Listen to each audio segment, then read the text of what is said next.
Creative Unity. By Rabindranath Tagore. Introduction. It costs me nothing to feel that I am, it is no burden to me. And yet if the mental, physical, chemical, and other innumerable facts concerning all branches of knowledge which have united in myself could be broken up, they would prove endless. It is some untold mystery of unity in me, that has the simplicity of the infinite and reduces the immense mass of multitude to a single point.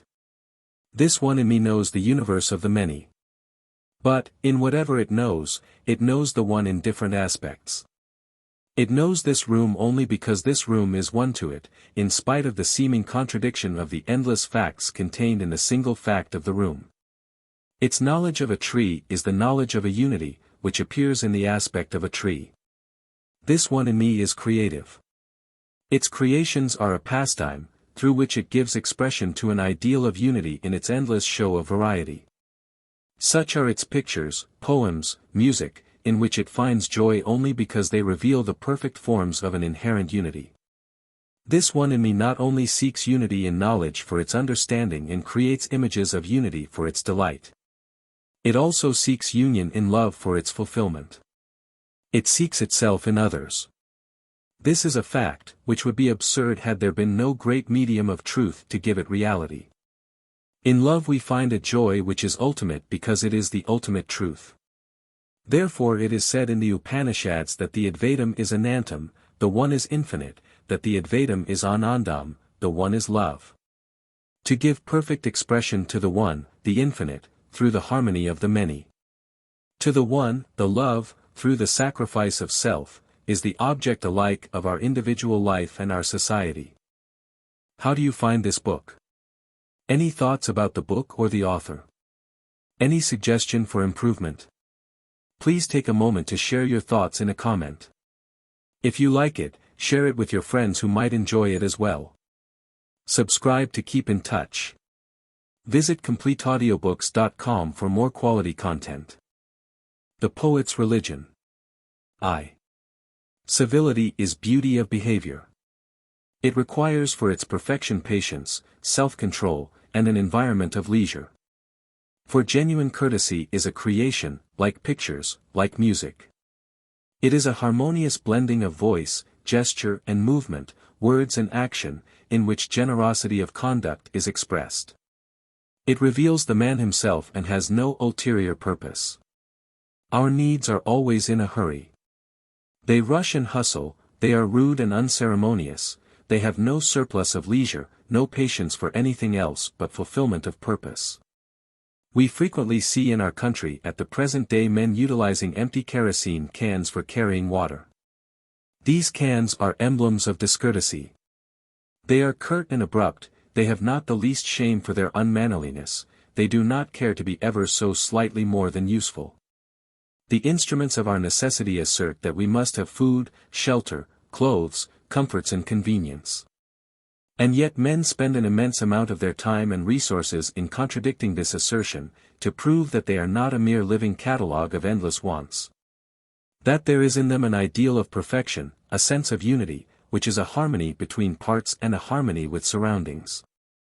The quality of the infinite is not the magnitude of extension, it is in the Advaitam, the mystery of unity. Facts occupy endless time and space, but the truth comprehending them all has no dimension, it is one. Wherever our heart touches the one, in the small or the big, it finds the touch of the infinite. I was speaking to someone of the joy we have in our personality. I said it was because we were made conscious by it of a spirit of unity within ourselves. He answered that he had no such feeling of joy about himself, but I was sure he exaggerated. In all probability he had been suffering from some break of harmony between his surroundings and the spirit of unity within him, proving all the more strongly its truth. The meaning of health comes home to us with painful force when disease disturbs it, since health expresses the unity of the vital functions and is accordingly joyful. Life's tragedies occur, not to demonstrate their own reality, but to reveal that eternal principle of joy in life, to which they gave a rude shaking. It is the object of this oneness in us to realize its infinity by perfect union of love with others. All obstacles to this union create misery, giving rise to the baser passions that are expressions of finitude, of that separateness which is negative and therefore Maya. The joy of unity within ourselves, seeking expression, becomes creative. Whereas our desire for the fulfillment of our needs is constructive. The water vessel, taken as a vessel only, raises the question, why does it exist at all? Through its fitness of construction, it offers the apology for its existence.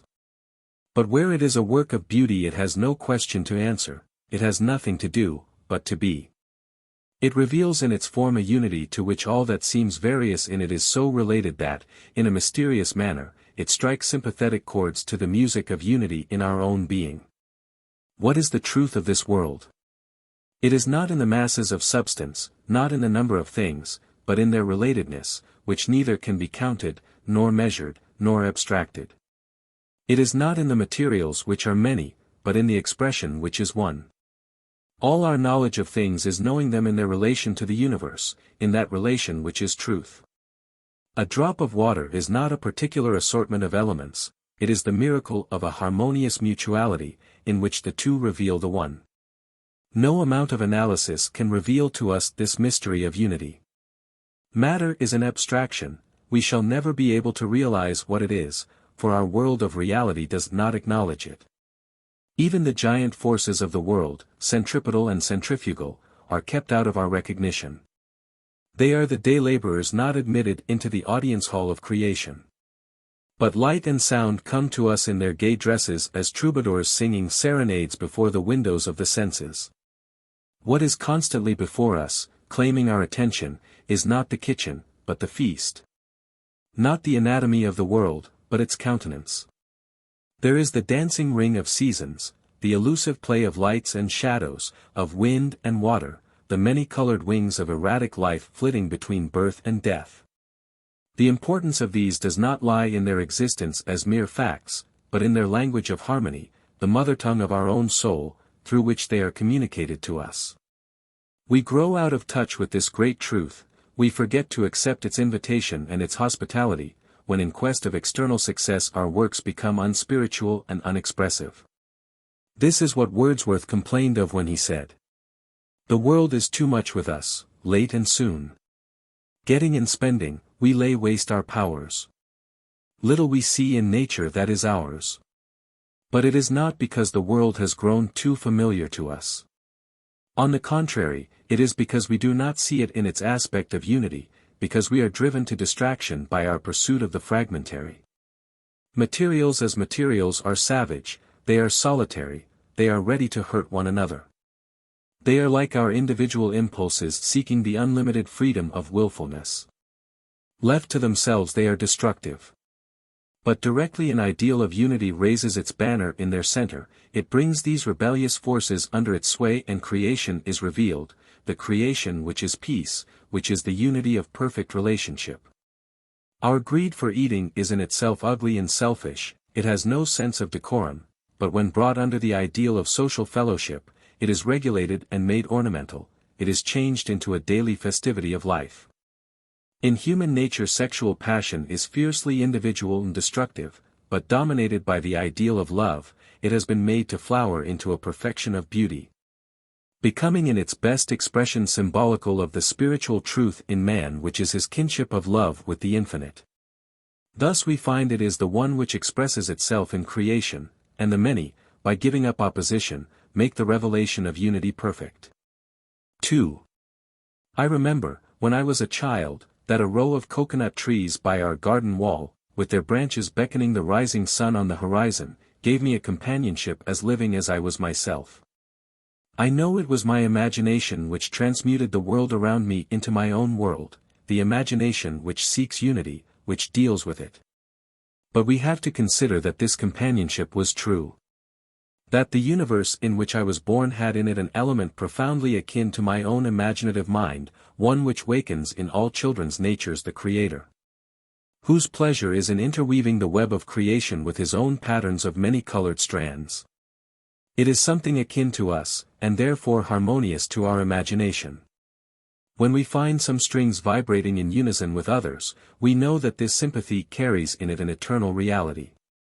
The fact that the world stirs our imagination in sympathy tells us that this creative imagination is a common truth both in us and in the heart of existence. Wordsworth says, "I'd rather be a pagan suckled in a creed outworn. So might I, standing on this pleasant lea, have glimpses that would make me less forlorn. Have sight of Proteus rising from the sea, or hear old Triton blow his wreathed horn."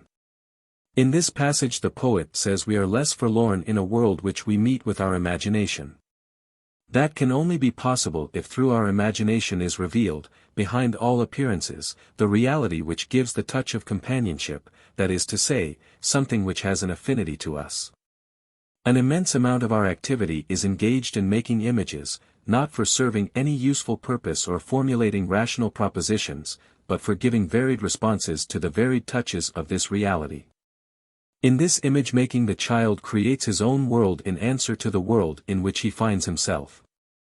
The child in us finds glimpses of his eternal playmate from behind the veil of things, as Proteus rising from the sea, or Triton blowing his wreathed horn. And the playmate is the reality, that makes it possible for the child to find delight in activities which do not inform or bring assistance but merely express. There is an image-making joy in the infinite, which inspires in us our joy in imagining. The rhythm of cosmic motion produces in our mind the emotion which is creative. A poet has said about his destiny as a dreamer, about the worthlessness of his dreams and yet their permanence. "I hang mid men my heedless head, and my fruit is dreams, as theirs is bread. The goodly men and the sun-hazed sleeper time shall reap. But after the reaper, the world shall glean to me the sleeper. The dream persists, it is more real than even bread which has substance and use. The painted canvas is durable and substantial. It has for its production and transport to market a whole array of machines and factories. But the picture which no factory can produce is a dream, a maya, and yet it, not the canvas, has the meaning of ultimate reality." A poet describes autumn. "I saw old autumn in the misty morn stand shadowless like silence, listening to silence, for no lonely bird would sing into his hollow ear from woods forlorn." Of April another poet sings, "April, April, laugh thy girlish laughter. Then the moment after, weep thy girlish tears. April, that mine ears like a lover greetest. If I tell thee, sweetest, all my hopes and fears. April, April, laugh thy golden laughter. But the moment after, weep thy golden tears. This autumn, this April, are they nothing but fantasy? Let us suppose that the man from the moon comes to the earth and listens to some music in a gramophone. He seeks for the origin of the delight produced in his mind. The facts before him are a cabinet made of wood and a revolving disc producing sound, but the one thing which is neither seen nor can be explained is the truth of the music, which his personality must immediately acknowledge as a personal message. It is neither in the wood, nor in the disc, nor in the sound of the notes.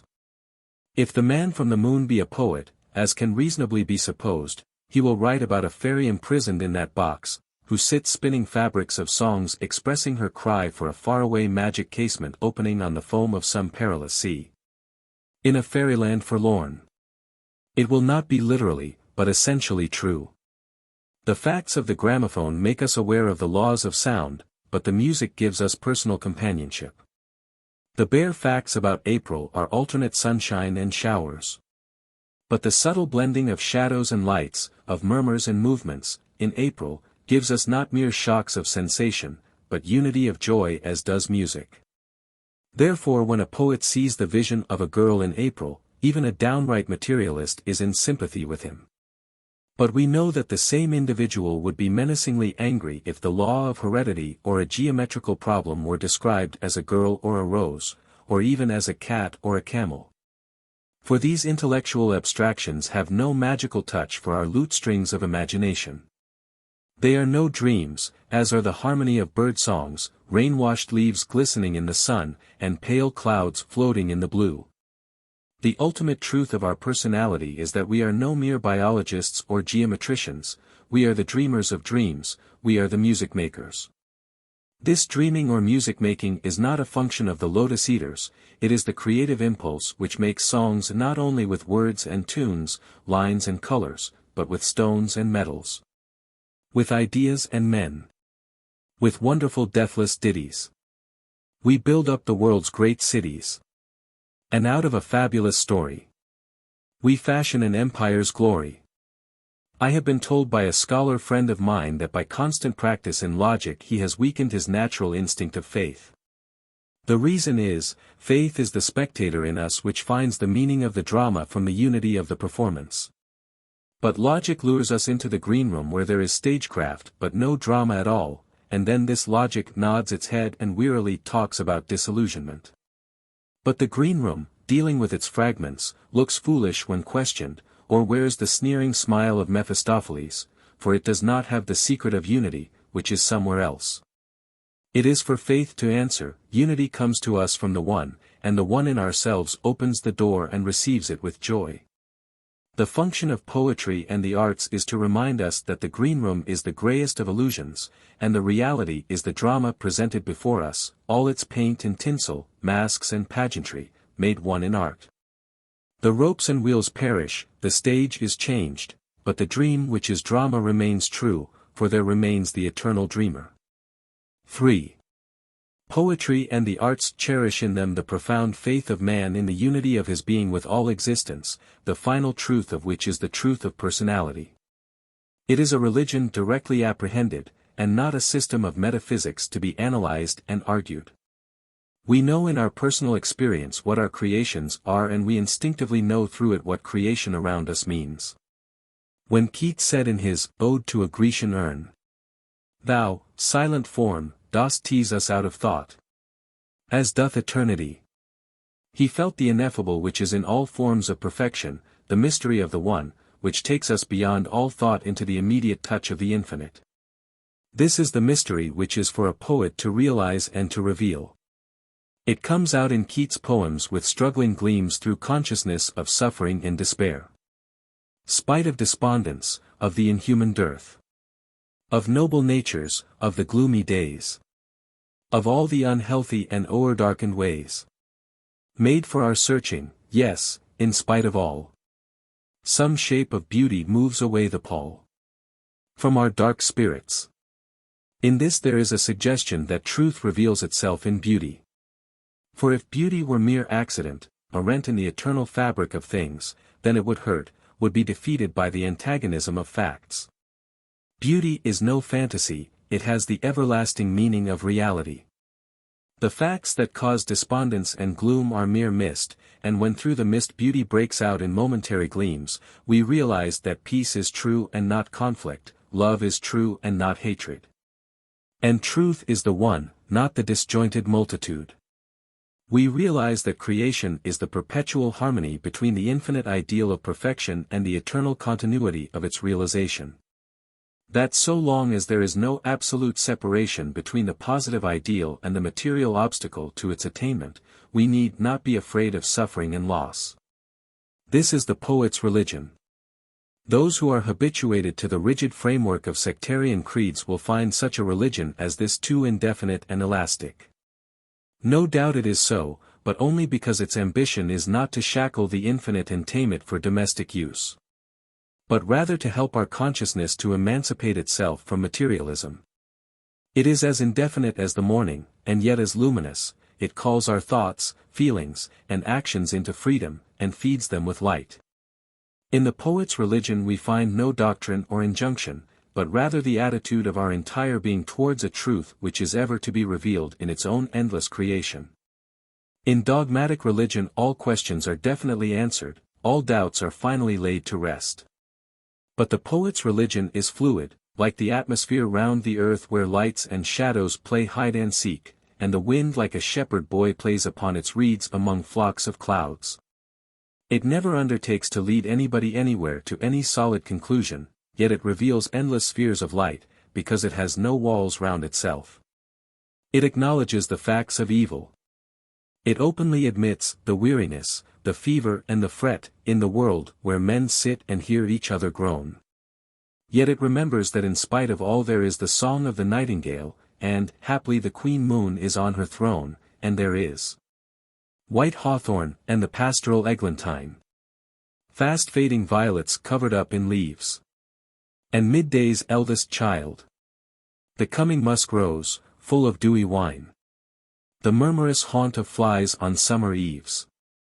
But all this has not the definiteness of an answer, it has only the music that teases us out of thought as it fills our being. Let me read a translation from an Eastern poet to show how this idea comes out in a poem in Bengali. In the morning I awoke at the flutter of thy boat sails, Lady of my voyage, and I left the shore to follow the beckoning waves. I asked thee, does the dream harvest ripen in the island beyond the blue? The silence of thy smile fell on my question like the silence of sunlight on waves. The day passed on through storm and through calm. The perplexed winds changed their course, time after time, and the sea moaned. I asked thee, does thy sleep tower stand somewhere beyond the dying embers of the day's funeral pyre? No answer came from thee, only thine eyes smiled like the edge of a sunset cloud. It is night. Thy figure grows dim in the dark. Thy wind-blown hair flits on my cheek and thrills my sadness with its scent. My hands grope to touch the hem of thy robe, and I ask thee, is there thy garden of death beyond the stars, lady of my voyage, where thy silence blossoms into songs? Thy smile shines in the heart of the hush like the star mist of midnight. 4. In Shelley we clearly see the growth of his religion through periods of vagueness and doubt, struggle and searching. But he did at length come to a positive utterance of his faith, though he died young. Its final expression is in his Hymn to Intellectual Beauty. By the title of the poem the poet evidently means a beauty that is not merely a passive quality of particular things, but a spirit that manifests itself through the apparent antagonism of the unintellectual life. This hymn rang out of his heart when he came to the end of his pilgrimage and stood face to face with the divinity, glimpses of which had already filled his soul with restlessness. All his experiences of beauty had ever teased him with the question as to what was its truth.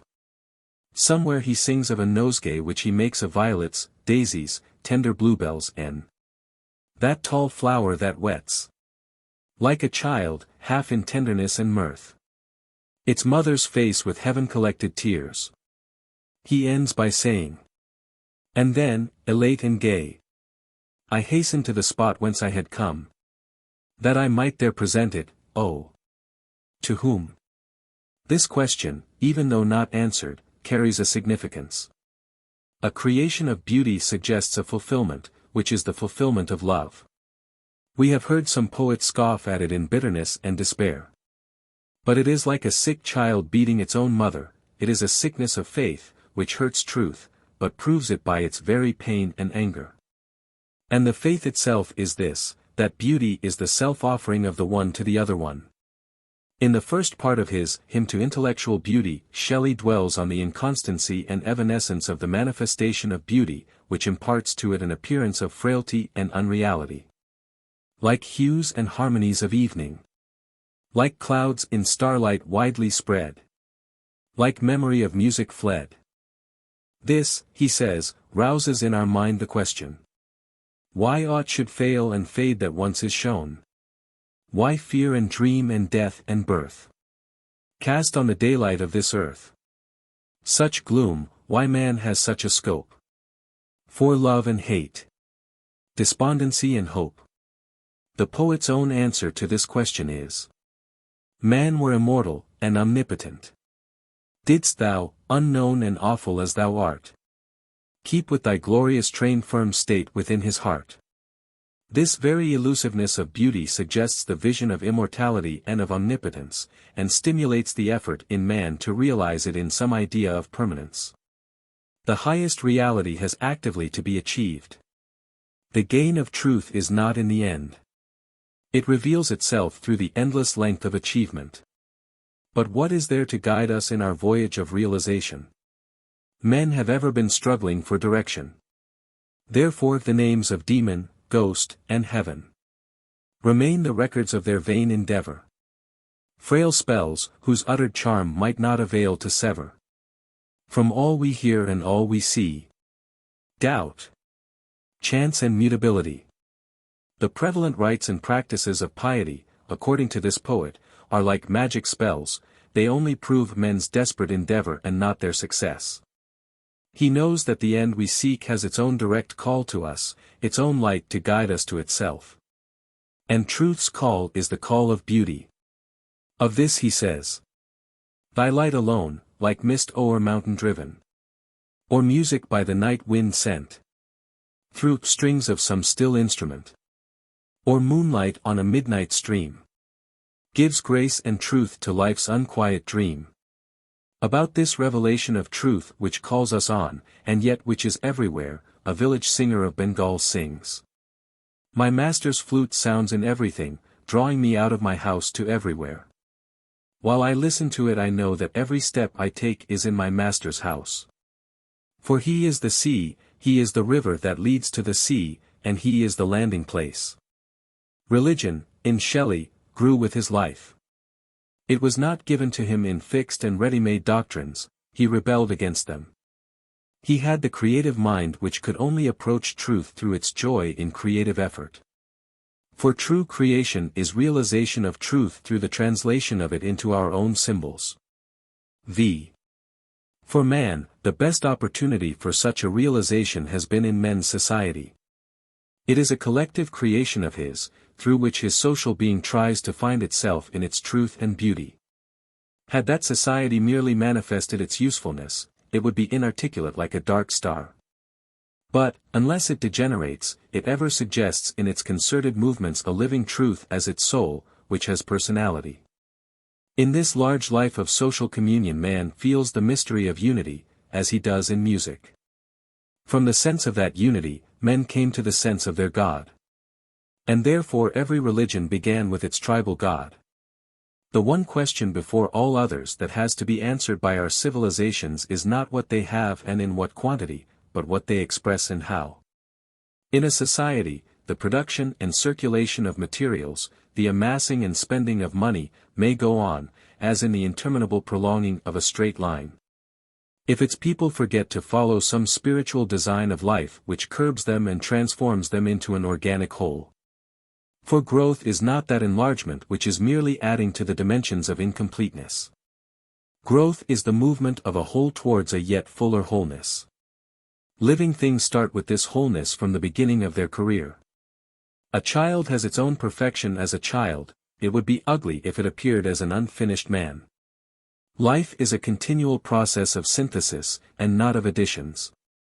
Our activities of production and enjoyment of wealth attain that spirit of wholeness when they are blended with a creative ideal. Otherwise they have the insane aspect of the eternally unfinished. They become like locomotive engines which have railway lines but no stations, which rush on towards a collision of uncontrolled forces or to a sudden breakdown of the overstrained machinery. Through creation man expresses his truth. Through that expression he gains back his truth in its fullness. Human society is for the best expression of man, and that expression, according to its perfection, leads him to the full realization of the divine in humanity. When that expression is obscure, then his faith in the infinite that is within him becomes weak, then his aspiration cannot go beyond the idea of success. His faith in the infinite is creative, his desire for success is constructive. One is his home, and the other is his office. With the overwhelming growth of necessity, civilization becomes a gigantic office to which the home is a mere appendix. The predominance of the pursuit of success gives to society the character of what we call Shudra in India. In fighting a battle, the Kshatriya, the noble knight, followed his honor for his ideal, which was greater than victory itself. But the mercenary Shudra has success for his object. The name Shudra symbolizes a man who has no margin round him beyond his bare utility. The word denotes a classification which includes all naked machines that have lost their completeness of humanity, be their work manual or intellectual.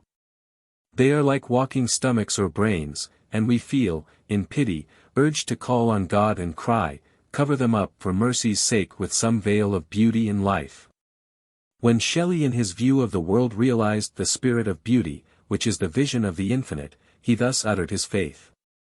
Never joy illumed my brow, unlinked with hope that thou wouldst free this world from its dark slavery. That thou, O awful loveliness, wouldst give whatever these words cannot express. This was his faith in the infinite. It led his aspiration towards the region of freedom and perfection which was beyond the immediate and above the successful. This faith in God, this faith in the reality of the ideal of perfection, has built up all that is great in the human world.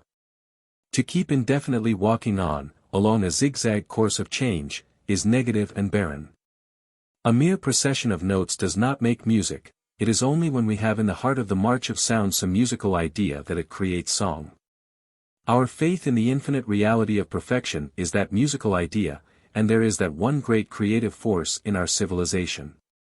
When it wakens not, then our faith in money, in material power, takes its place. It fights and destroys, and in a brilliant fireworks of star mimicry suddenly exhausts itself and dies in ashes and smoke. 6. Men of great faith have always called us to wake up to great expectations, and the prudent have always laughed at them and said that these did not belong to reality. But the poet in man knows that reality is a creation, and human reality has to be called forth from its obscure depth by man's faith which is creative.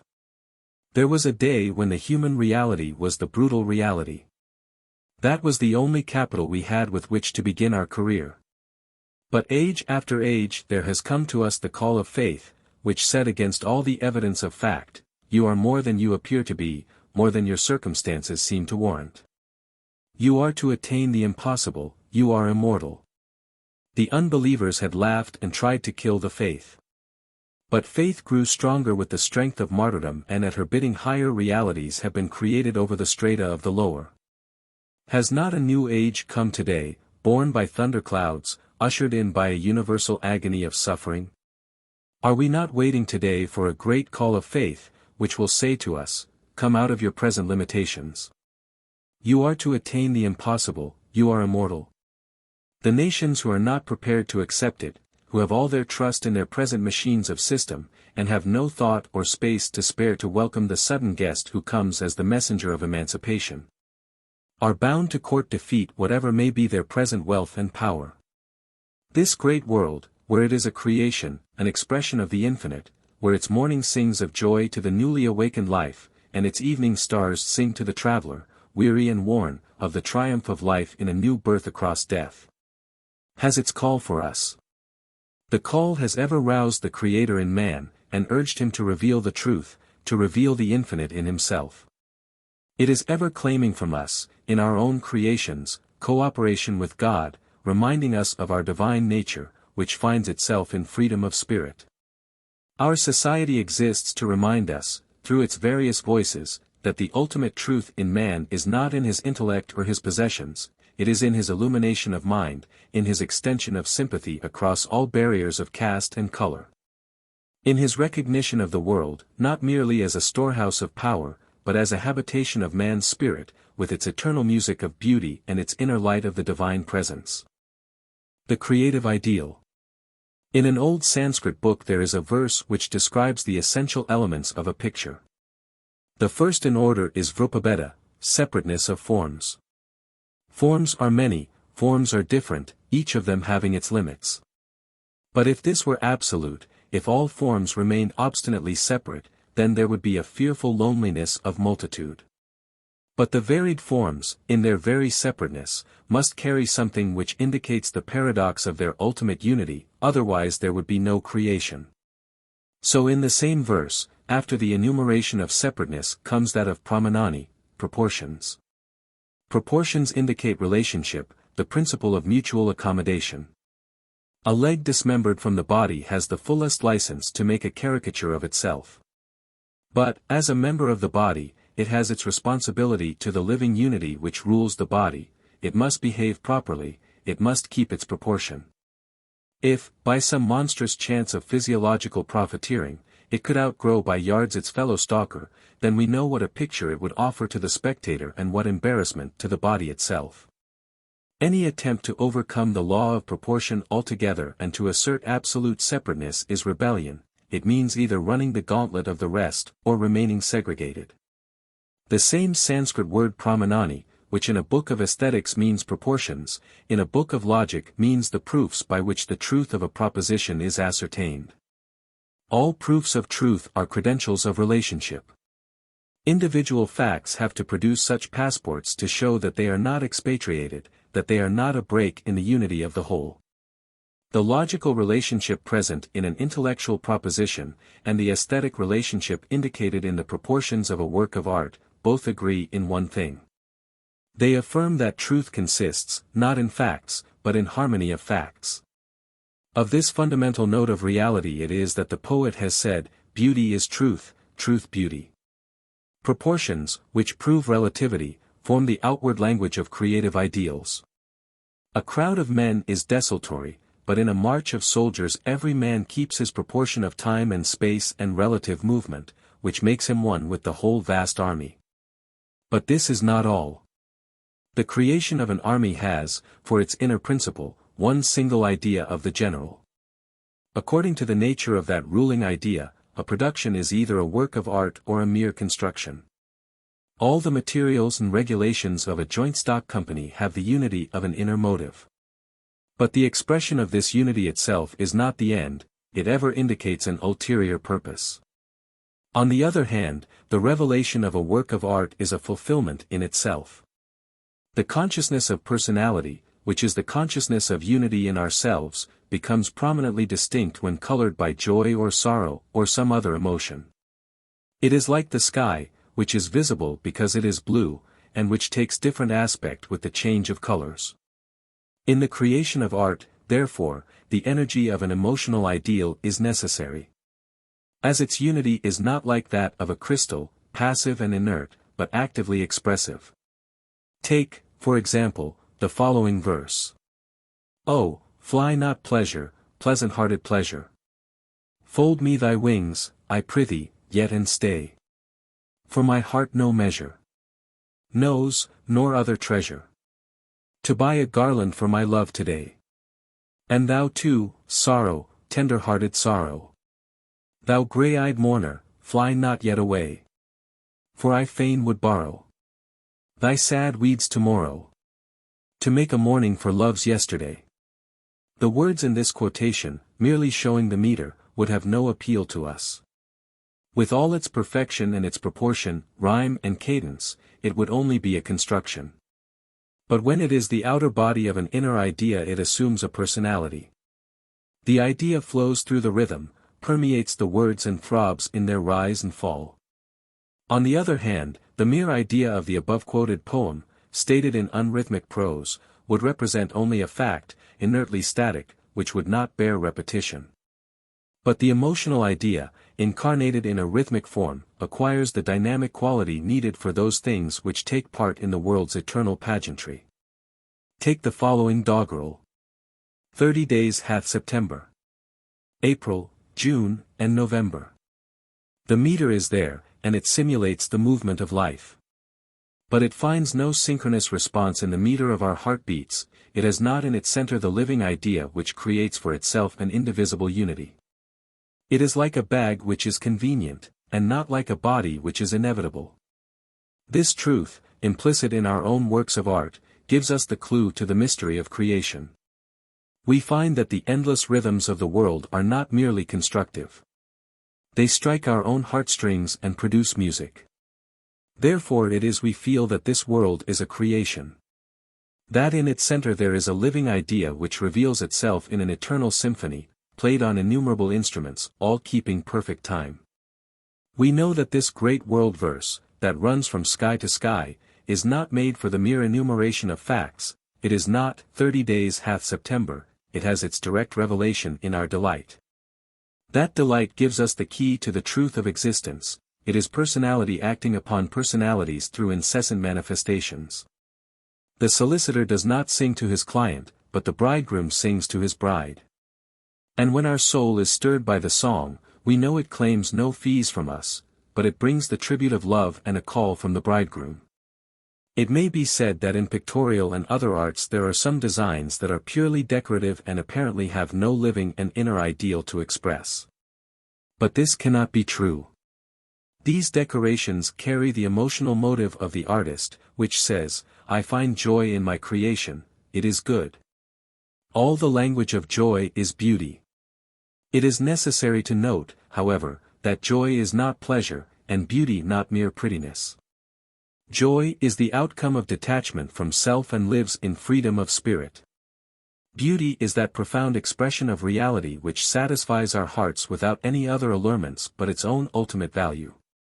When in some pure moments of ecstasy we realize this in the world around us, we see the world, not as merely existing, but as decorated in its forms, sounds, colors and lines. We feel in our hearts that there is one who through all things proclaims, "I have joy in my creation." That is why the Sanskrit verse has given us for the essential elements of a picture, not only the manifoldness of forms and the unity of their proportions, but also bhava, the emotional idea. It is needless to say that upon a mere expression of emotion, even the best expression of it, no criterion of art can rest. The following poem is described by the poet as an earnest suit to his unkind mistress. And wilt thou leave me thus? Say nay, for shame. To save thee from the blame of all my grief and grame. And wilt thou leave me thus? Say nay. I am sure the poet would not be offended if I expressed my doubts about the earnestness of his appeal, or the truth of his avowed necessity. He is responsible for the lyric and not for the sentiment, which is mere material. The fire assumes different colors according to the fuel used, but we do not discuss the fuel, only the flames. A lyric is indefinably more than the sentiment expressed in it, as a rose is more than its substance. Let us take a poem in which the earnestness of sentiment is truer and deeper than the one I have quoted above. The sun, closing his benediction, sinks, and the darkening air thrills with the sense of the triumphing night. Night with her train of stars, and her great gift of sleep. So be my passing. My task accomplished and the long day done. My wages taken, and in my heart some late lark singing. Let me be gathered to the quiet west. The sundown splendid and serene. Death. The sentiment expressed in this poem is a subject for a psychologist. But for a poem the subject is completely merged in its poetry, like carbon in a living plant which the lover of plants ignores, leaving it for a charcoal burner to seek. This is why, when some storm of feeling sweeps across the country, art is under a disadvantage. In such an atmosphere the boisterous passion breaks through the cordon of harmony and thrusts itself forward as the subject, which with its bulk and pressure dethrones the unity of creation. For a similar reason most of the hymns used in churches suffer from lack of poetry. For in them the deliberate subject, assuming the first importance, benumbs or kills the poem. Most patriotic poems have the same deficiency. They are like hill streams born of sudden showers, which are more proud of their rocky beds than of their water currents. In them the athletic and arrogant subject takes it for granted that the poem is there to give it occasion to display its powers. The subject is the material wealth for the sake of which poetry should never be tempted to barter her soul, even though the temptation should come in the name and shape of public good or some usefulness. Between the artist and his art must be that perfect detachment which is the pure medium of love. He must never make use of this love except for its own perfect expression. In everyday life our personality moves in a narrow circle of immediate self-interest. And therefore our feelings and events, within that short range, become prominent subjects for ourselves. In their vehement self-assertion they ignore their unity with the all. They rise up like obstructions and obscure their own background. But art gives our personality the disinterested freedom of the eternal, there to find it in its true perspective. To see our own home in flames is not to see fire in its verity. But the fire in the stars is the fire in the heart of the infinite, there, it is the script of creation. Matthew Arnold, in his poem addressed to a nightingale, sings. Hark! Ah, the nightingale, the tawny-throated. Hark, from that moonlit cedar what a burst! What triumph! Hark, what pain!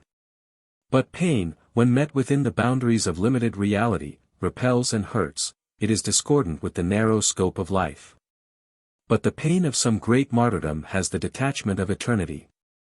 It appears in all its majesty, harmonious in the context of everlasting life, like the thunderflash in the stormy sky, not on the laboratory wire.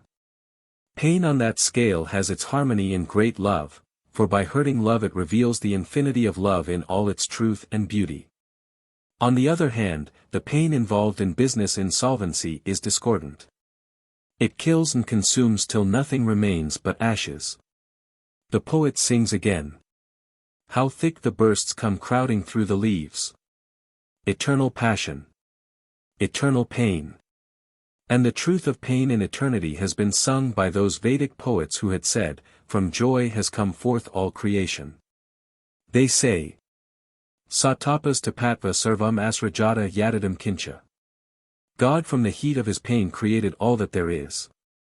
The sacrifice, which is in the heart of creation, is both joy and pain at the same moment. Of this sings a village mystic in Bengal. My eyes drown in the darkness of joy. My heart, like a lotus, closes its petals in the rapture of the dark night. That song speaks of a joy which is deep like the blue sea, endless like the blue sky, which has the magnificence of the night, and in its limitless darkness enfolds the radiant worlds in the awfulness of peace. It is the unfathomed joy in which all sufferings are made one. A poet of medieval India tells us about his source of inspiration in a poem containing a question and an answer. Where were your songs, my bird, when you spent your nights in the nest? Was not all your pleasure stored therein? What makes you lose your heart to the sky that is limitless? The bird answers. I had my pleasure while I rested within bounds. When I soared into the limitless, I found my songs. To detach the individual idea from its confinement of everyday facts and to give its soaring wings the freedom of the universal, this is the function of poetry. The ambition of Macbeth, the jealousy of Othello, would be at best sensational in police court proceedings, but in Shakespeare's dramas they are carried among the flaming constellations where creation throbs with eternal passion, eternal pain. The religion of the forest. We stand before this great world. The truth of our life depends upon our attitude of mind towards it, an attitude which is formed by our habit of dealing with it according to the special circumstance of our surroundings and our temperaments. It guides our attempts to establish relations with the universe either by conquest or by union, either through the cultivation of power or through that of sympathy. And thus, in our realization of the truth of existence, we put our emphasis either upon the principle of dualism or upon the principle of unity. The Indian sages have held in the Upanishads that the emancipation of our soul lies in its realizing the ultimate truth of unity. They said, Ishavasyam idam sarvam yat kinch jagatayam jagat. Yena tyaktina bunjitha ma graha kasayasvit danam. Know all that moves in this moving world as enveloped by God, and find enjoyment through renunciation, not through greed of possession. The meaning of this is, that, when we know the multiplicity of things as the final truth, we try to augment ourselves by the external possession of them. But, when we know the infinite soul as the final truth, then through our union with it we realize the joy of our soul. Therefore it has been said of those who have attained their fulfillment, Sarvam eva vishanti, they enter into all things. Their perfect relation with this world is the relation of union. This ideal of perfection preached by the forest dwellers of ancient India runs through the heart of our classical literature and still dominates our mind. The legends related in our epics cluster under the forest shade, bearing all through their narrative the message of the forest dwellers. Our two greatest classical dramas find their background in scenes of the forest hermitage, which are permeated by the association of these sages. The history of the Northmen of Europe is resonant with the music of the sea. That sea is not merely topographical in its significance, but represents certain ideals of life which still guide the history and inspire the creations of that race. In the sea, nature presented herself to those men in her aspect of a danger, a barrier which seemed to be at constant war with the land and its children. The sea was the challenge of untamed nature to the indomitable human soul. And man did not flinch, he fought and won, and the spirit of fight continued in him. This fight he still maintains. It is the fight against disease and poverty, tyranny of matter and of man. This refers to a people who live by the sea, and ride on it as on a wild, champing horse, catching it by its mane and making it render service from shore to shore. They find delight in turning by force the antagonism of circumstances into obedience. Truth appears to them in her aspect of dualism, the perpetual conflict of good and evil, which has no reconciliation, which can only end in victory or defeat. But in the level tracts of northern India men found no barrier between their lives and the grand life that permeates the universe. The forest entered into a close living relationship with their work and leisure, with their daily necessities and contemplations. They could not think of other surroundings as separate or inimical. So the view of the truth, which these men found, did not make manifest the difference, but rather the unity of all things. They uttered their faith in these words, Yadidam kinch sarvam prana ajati nisratam, all that is vibrates with life, having come out from life. When we know this world as alien to us, then its mechanical aspect takes prominence in our mind. And then we set up our machines and our methods to deal with it and make as much profit as our knowledge of its mechanism allows us to do. This view of things does not play us false, for the machine has its place in this world. And not only this material universe, but human beings also, may be used as machines and made to yield powerful results. This aspect of truth cannot be ignored, it has to be known and mastered. Europe has done so and has reaped a rich harvest.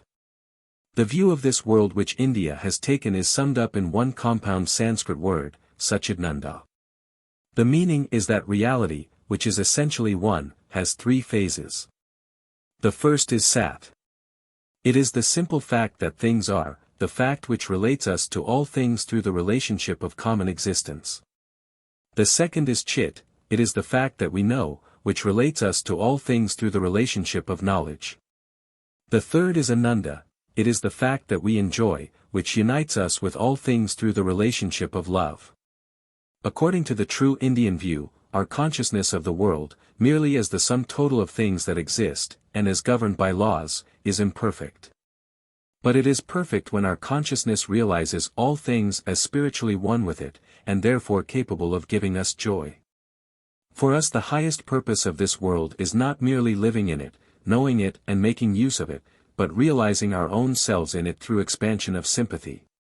Not alienating ourselves from it and dominating it, but comprehending and uniting it with ourselves in perfect union. 2. When Vikramaditya became king, Ujjayini a great capital, and Kalidasa its poet, the age of India's forest retreats had passed. Then we had taken our stand in the midst of the great concourse of humanity. The Chinese and the Hun, the Scythian and the Persian, the Greek and the Roman, had crowded round us.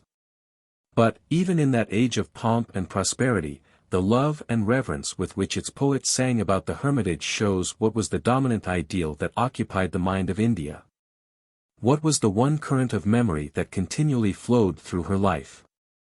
In Kalidasa's drama, Shakuntala, the hermitage, which dominates the play, overshadowing the king's palace, has the same idea running through it, the recognition of the kinship of man with conscious and unconscious creation alike.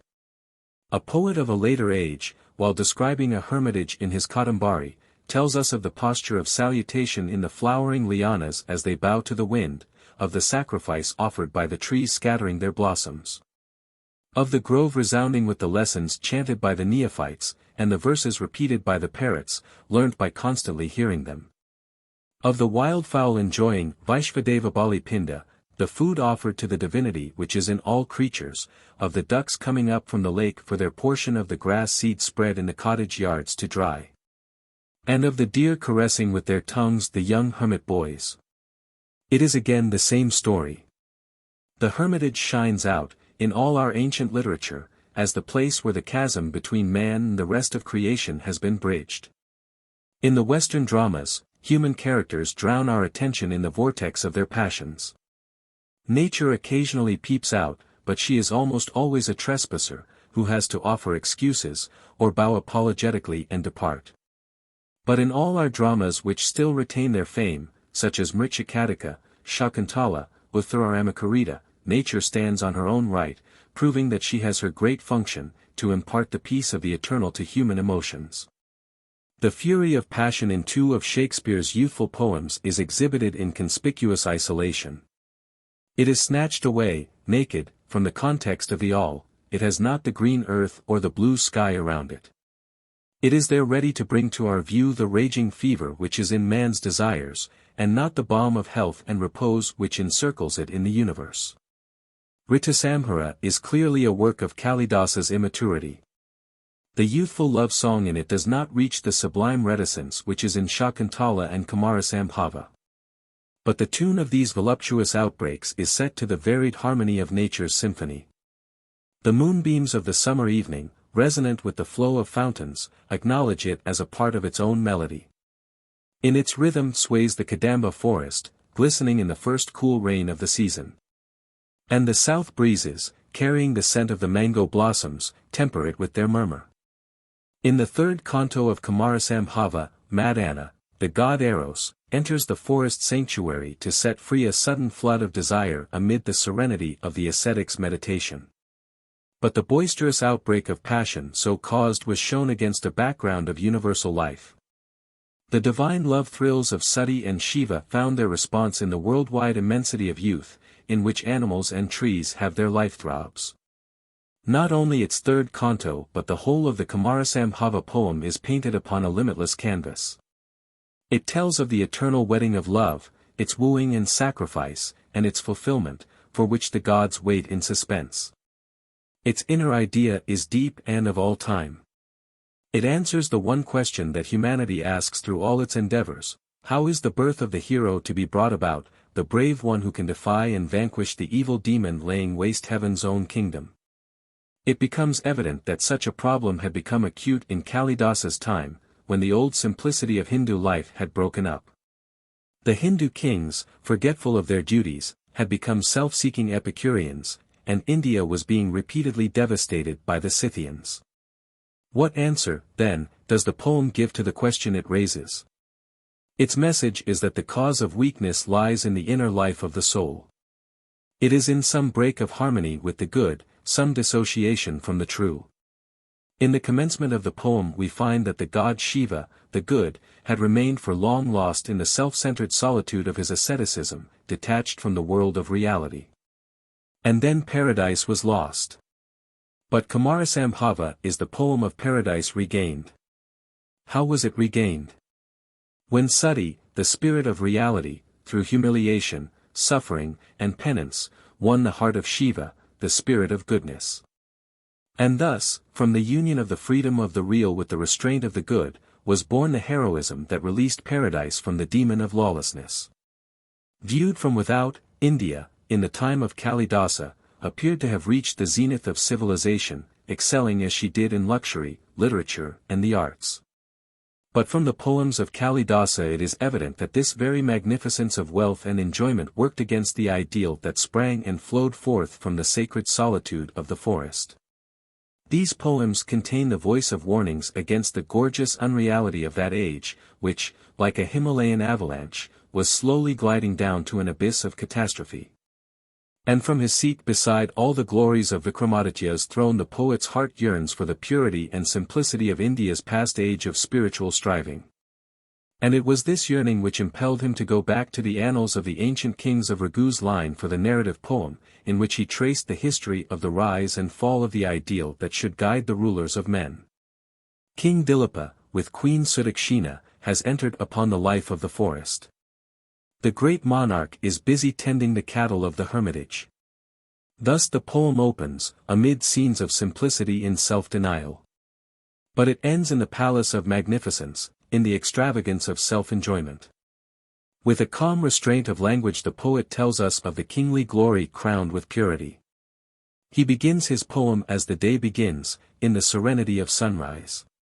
But lavish are the colors in which he describes the end, as of the evening, eloquent for a time with the sumptuous splendor of sunset, but overtaken at last by the devouring darkness which sweeps away all its brilliance into night. In this beginning and this ending of his poem there lies hidden that message of the forest which found its voice in the poet's words. There runs through the narrative the idea that the future glowed gloriously ahead only when there was in the atmosphere the calm of self-control, of purity and renunciation. When downfall had become imminent, the hungry fires of desire, aflame at 100 different points, dazzled the eyes of all beholders. Kalidasa in almost all his works represented the unbounded impetuousness of kingly splendor on the one side and the serene strength of regulated desires on the other. Even in the minor drama of Malavikagnimitra we find the same thing in a different manner. It must never be thought that, in this play, the poet's deliberate object was to pander to his royal patron by inviting him to a literary orgy of lust and passion. The very introductory verse indicates the object towards which this play is directed. The poet begins the drama with the prayer, Sanmargalokian Vyapanayatu esse nastamasi vrtimisha, let God, to illumine for us the path of truth, sweep away our passions, bread of darkness. This is the god Shiva, in whose nature Parvati, the eternal woman, is ever commingled in an ascetic purity of love. The unified being of Shiva and Parvati is the perfect symbol of the eternal in the wedded love of man and woman. When the poet opens his drama with an invocation of this spirit of the divine union, it is evident that it contains in it the message with which he greets his kingly audience. The whole drama goes to show the ugliness of the treachery and cruelty inherent in unchecked self-indulgence. In the play the conflict of ideals is between the king and the queen, between Agnimitra and Dharini, and the significance of the contrast lies hidden in the very names of the hero and the heroine. Though the name Agnimitra is historical, yet it symbolizes in the poet's mind the destructive force of uncontrolled desire, just as did the name Agnivarna in Raghavamsha. Agnimitra, the friend of the fire, the reckless person, who in his love-making is playing with fire, not knowing that all the time it is scorching him black. And what a great name is Dharini, signifying the fortitude and forbearance that comes from majesty of soul. What an association it carries of the infinite dignity of love, purified by a self-abnegation that rises far above all insult and baseness of betrayal.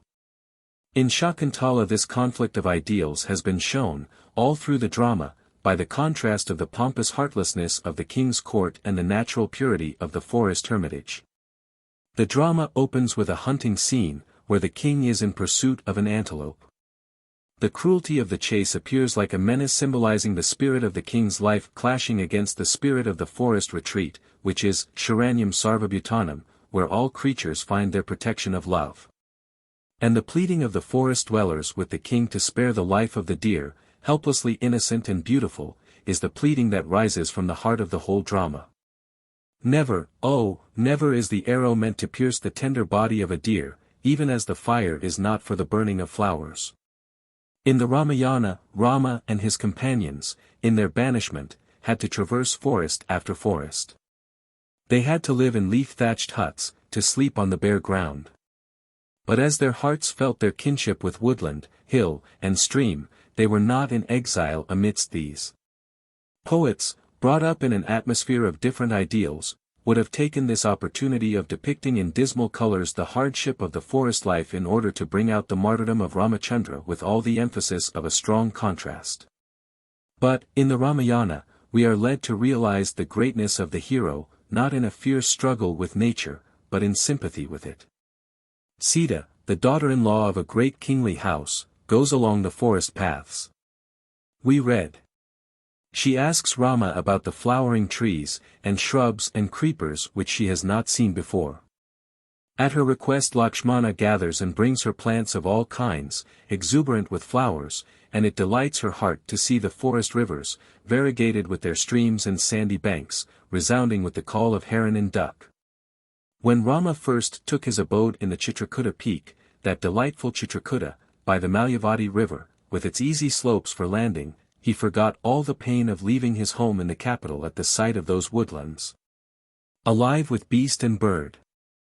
Having lived on that hill for long, Rama, who was Girivanapriya, lover of the mountain and the forest, said one day to Sita. When I look upon the beauties of this hill, the loss of my kingdom troubles me no longer. Nor does the separation from my friends cause me any pang. Thus passed Ramachandra's exile, now in woodland, now in hermitage. The love which Rama and Sita bore to each other united them, not only to each other, but to the universe of life. That is why, when Sita was taken away, the loss seemed to be so great to the forest itself. 3. Strangely enough, in Shakespeare's dramas, like those of Kalidasa, we find a secret vein of complaint against the artificial life of the king's court, the life of ungrateful treachery and falsehood. And almost everywhere, in his dramas, foreign scenes have been introduced in connection with some working of the life of unscrupulous ambition. It is perfectly obvious in Timon of Athens, but their nature offers no message or balm to the injured soul of man. In Cymbeline the mountainous forest and the cave appear in their aspect of obstruction to life's opportunities. These only seem tolerable in comparison with the vicissitudes of fortune in the artificial court life. In As You Like It the forest of Arden is didactic in its lessons. It does not bring peace, but preaches, when it says, "Hath not old custom made this life more sweet than that of painted pomp? Are not these woods more free from peril than the envious court?" In The Tempest, through Prospero's treatment of Ariel and Caliban we realize man's struggle with nature and his longing to sever connection with her. In Macbeth, as a prelude to a bloody crime of treachery and treason, we are introduced to a scene of barren heath where the three witches appear as personifications of nature's malignant forces. And in King Lear it is the fury of a father's love turned into curses by the ingratitude born of the unnatural life of the court that finds its symbol in the storm on the heath. The tragic intensity of Hamlet and Othello is unrelieved by any touch of nature's eternity. Except in a passing glimpse of a moonlight night in the love scene in The Merchant of Venice, nature has not been allowed in other dramas of this series, including Romeo and Juliet and Antony and Cleopatra, to contribute her own music to the music of man's love. In The Winter's Tale the cruelty of a king's suspicion stands bare in its relentlessness, and nature cowers before it, offering no consolation. I hope it is needless for me to say that these observations are not intended to minimize Shakespeare's great power as a dramatic poet, but to show in his works the gulf between nature and human nature owing to the tradition of his race and time. It cannot be said that beauty of nature is ignored in his writings, only he fails to recognize in them the truth of the interpenetration of human life with the cosmic life of the world. We observe a completely different attitude of mind in the later English poets like Wordsworth and Shelley, which can be attributed in the main to the great mental change in Europe, at that particular period. Through the influence of the newly discovered philosophy of India which stirred the soul of Germany and aroused the attention of other Western countries. In Milton's Paradise Lost, the very subject, man dwelling in the Garden of Paradise, seems to afford a special opportunity for bringing out the true greatness of man's relationship with nature. But though the poet has described to us the beauties of the garden, though he has shown to us the animals living there in amity and peace among themselves, there is no reality of kinship between them and man. They were created for man's enjoyment. Man was their lord and master. We find no trace of the love between the first man and woman gradually surpassing themselves and overflowing the rest of creation, such as we find in the love scenes in Kumarasambhava and Shakuntala. In the seclusion of the bower, where the first man and woman rested in the garden of paradise. Bird, beast, insect or worm durst enter none, such was their awe of man. Not that India denied the superiority of man, but the test of that superiority lay, according to her, in the comprehensiveness of sympathy, not in the aloofness of absolute distinction. 4. India holds sacred, and counts as places of pilgrimage, all spots which display a special beauty or splendor of nature. These had no original attraction on account of any special fitness for cultivation or settlement. Here, man is free, not to look upon nature as a source of supply of his necessities, but to realize his soul beyond himself.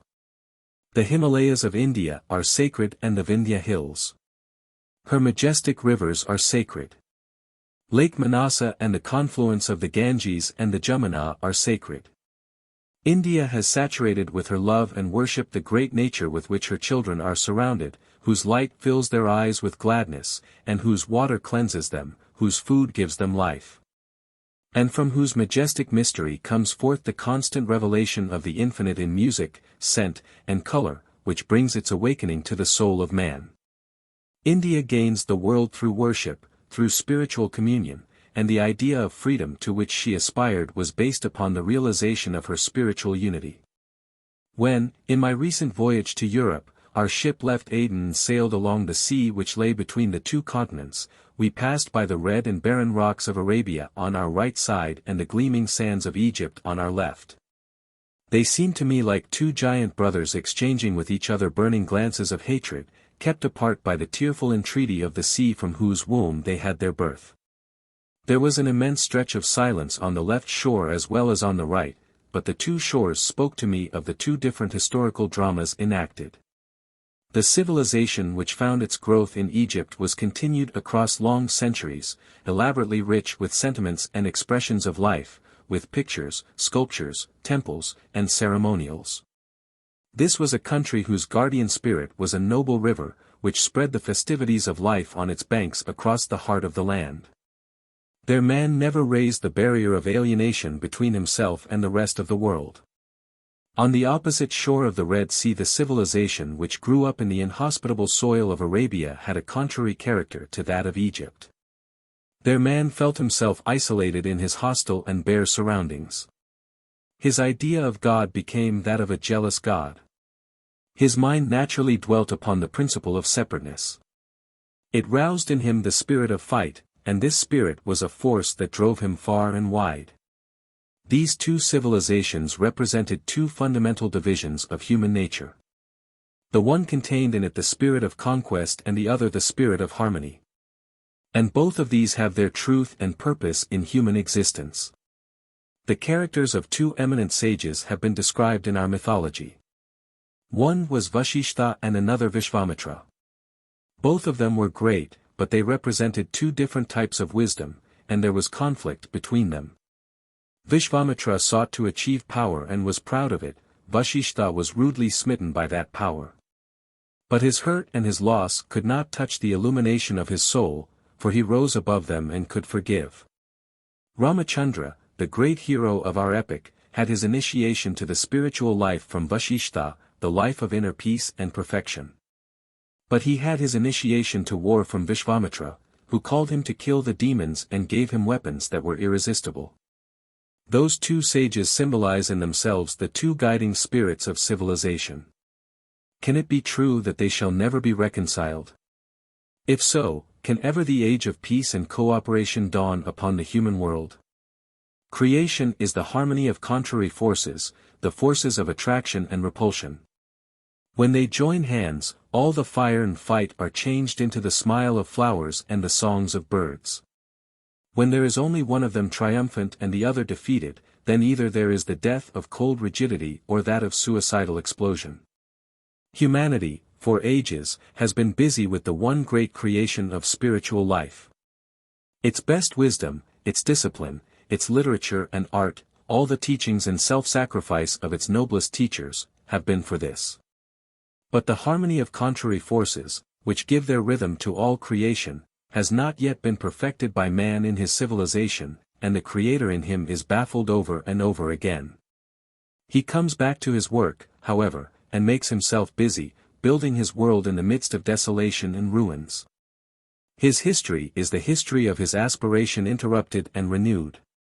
And one truth of which he must be reminded, therefore, is that the power which accomplishes the miracle of creation, by bringing conflicting forces into the harmony of the one, is no passion, but a love which accepts the bonds of self-control from the joy of its own immensity, a love whose sacrifice is the manifestation of its endless wealth within itself. An Indian folk religion. In historical time the Buddha comes first of those who declared salvation to all men, without distinction, as by right man's own. What was the special force which startled men's minds and, almost within the Master's lifetime, spread his teachings over India? It was the unique significance of the event, when a man came to men and said to them, "I am here to emancipate you from the miseries of the thraldom of self." This wisdom came, neither in texts of scripture, nor in symbols of deities, nor in religious practices sanctified by ages, but through the voice of a living man and the love that flowed from a human heart. And I believe this was the first occasion in the history of the world and the idea of the avatar found its place in religion. Western scholars are never tired of insisting that Buddhism is of the nature of a moral code, coldly leading to the path of extinction. They forget that it was held to be a religion that roused in its devotees an inextinguishable fire of enthusiasm and carried them to lifelong exile across the mountain and desert barriers. To say that a philosophy of suicide can keep kindled in human hearts for centuries such fervor of self-sacrifice is to go against all the laws of sane psychology. The religious enthusiasm which cannot be bound within any daily ritual, but overflows into adventures of love and beneficence, must have in its center that element of personality which rouses the whole soul. In answer, it may possibly be said that this was due to the personality of Buddha himself. But that also is not quite true. The personality which stirs the human heart to its immense depths, leading it to impossible deeds of heroism, must in that process itself reveal to men the infinite which is in all humanity. And that is what happened in Buddhism, making it a religion in the complete sense of the word. Like the religion of the Upanishads, Buddhism also generated two divergent currents. The one impersonal, preaching the abnegation of self through discipline, and the other personal, preaching the cultivation of sympathy for all creatures, and devotion to the infinite truth of love. The other, which is called the Mahayana, had its origin in the positive element contained in Buddha's teachings, which is immeasurable love. It could never, by any logic, find its reality in the emptiness of the truthless abyss. And the object of Buddha's meditation and his teachings was to free humanity from sufferings. But what was the path that he revealed to us? Was it some negative way of evading pain and seeking security against it? On the contrary, his path was the path of sacrifice, the utmost sacrifice of love. The meaning of such sacrifice is to reach some ultimate truth, some positive ideal, which in its greatness can accept suffering and transmute it into the profound peace of self-renunciation. True emancipation from suffering, which is the inalienable condition of the limited life of the self, can never be attained by fleeing from it, but rather by changing its value in the realm of truth, the truth of the higher life of love. We have learnt that, by calculations made in accordance with the law of gravitation, some planets were discovered exactly in the place where they should be. Such a law of gravitation there is also in the moral world. And when we find men's minds disturbed, as they were by the preaching of the Buddha, we can be sure, even without any corroborative evidence, that there must have been some great luminous body of attraction, positive and powerful. And not a mere unfathomable vacancy. It is exactly this which we discover in the heart of the Mahayana system, and we have no hesitation in saying that the truth of Buddhism is there. The oil has to be burnt, not for the purpose of diminishing it, but for the purpose of giving light to the lamp. And when the Buddha said that the self must go, he said at the same moment that love must be realized. Thus originated the doctrine of the Dharmakaya, the infinite wisdom and love manifested in the Buddha. It was the first instance, as I have said, when men felt that the universal and the eternal spirit was revealed in a human individual whom they had known and touched. The joy was too great for them, since the very idea itself came to them as a freedom from the sense of their measureless insignificance. It was the first time, I repeat, when the individual, as a man, felt in himself the infinite made concrete. What was more, those men who felt the love welling forth from the heart of Buddhism, as one with the current of the eternal love itself, were struck with the idea that such an effluence could never have been due to a single cataclysm of history, unnatural and therefore untrue. They felt instead that it was in the eternal nature of truth, that the event must belong to a series of manifestations.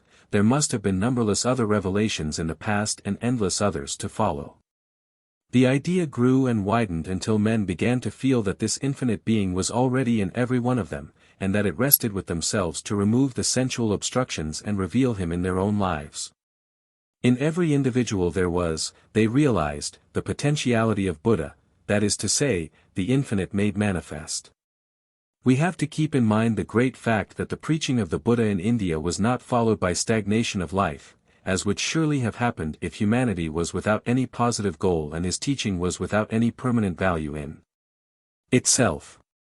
On the contrary, we find the arts and sciences springing up in its wake, institutions started for alleviating the misery of all creatures, human and non-human, and great centers of education founded.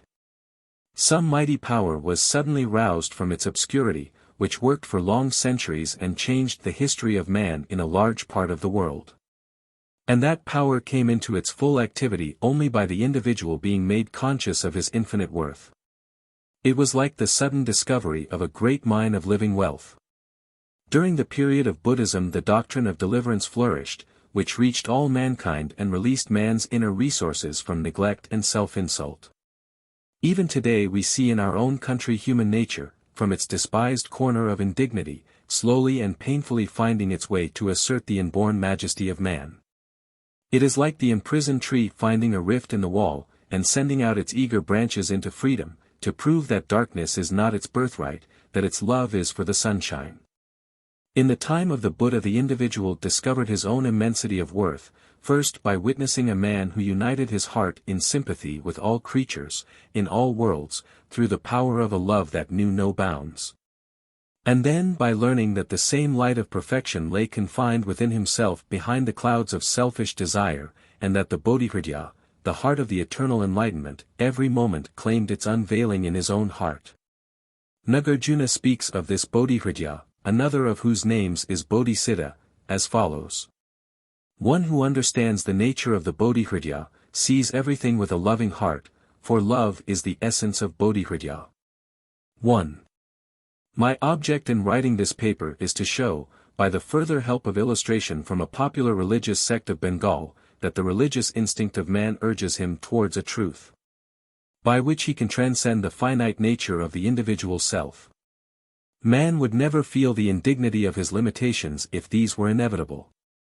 Within him he has glimpses of the infinite, which give him assurance that this truth is not in his limitations, but that this truth can be attained by love. For love is the positive quality of the infinite, and love's sacrifice accordingly does not lead to emptiness, but to fulfillment, to Bodhihridaya, the heart of enlightenment. The members of the religious sect I have mentioned call themselves Baul.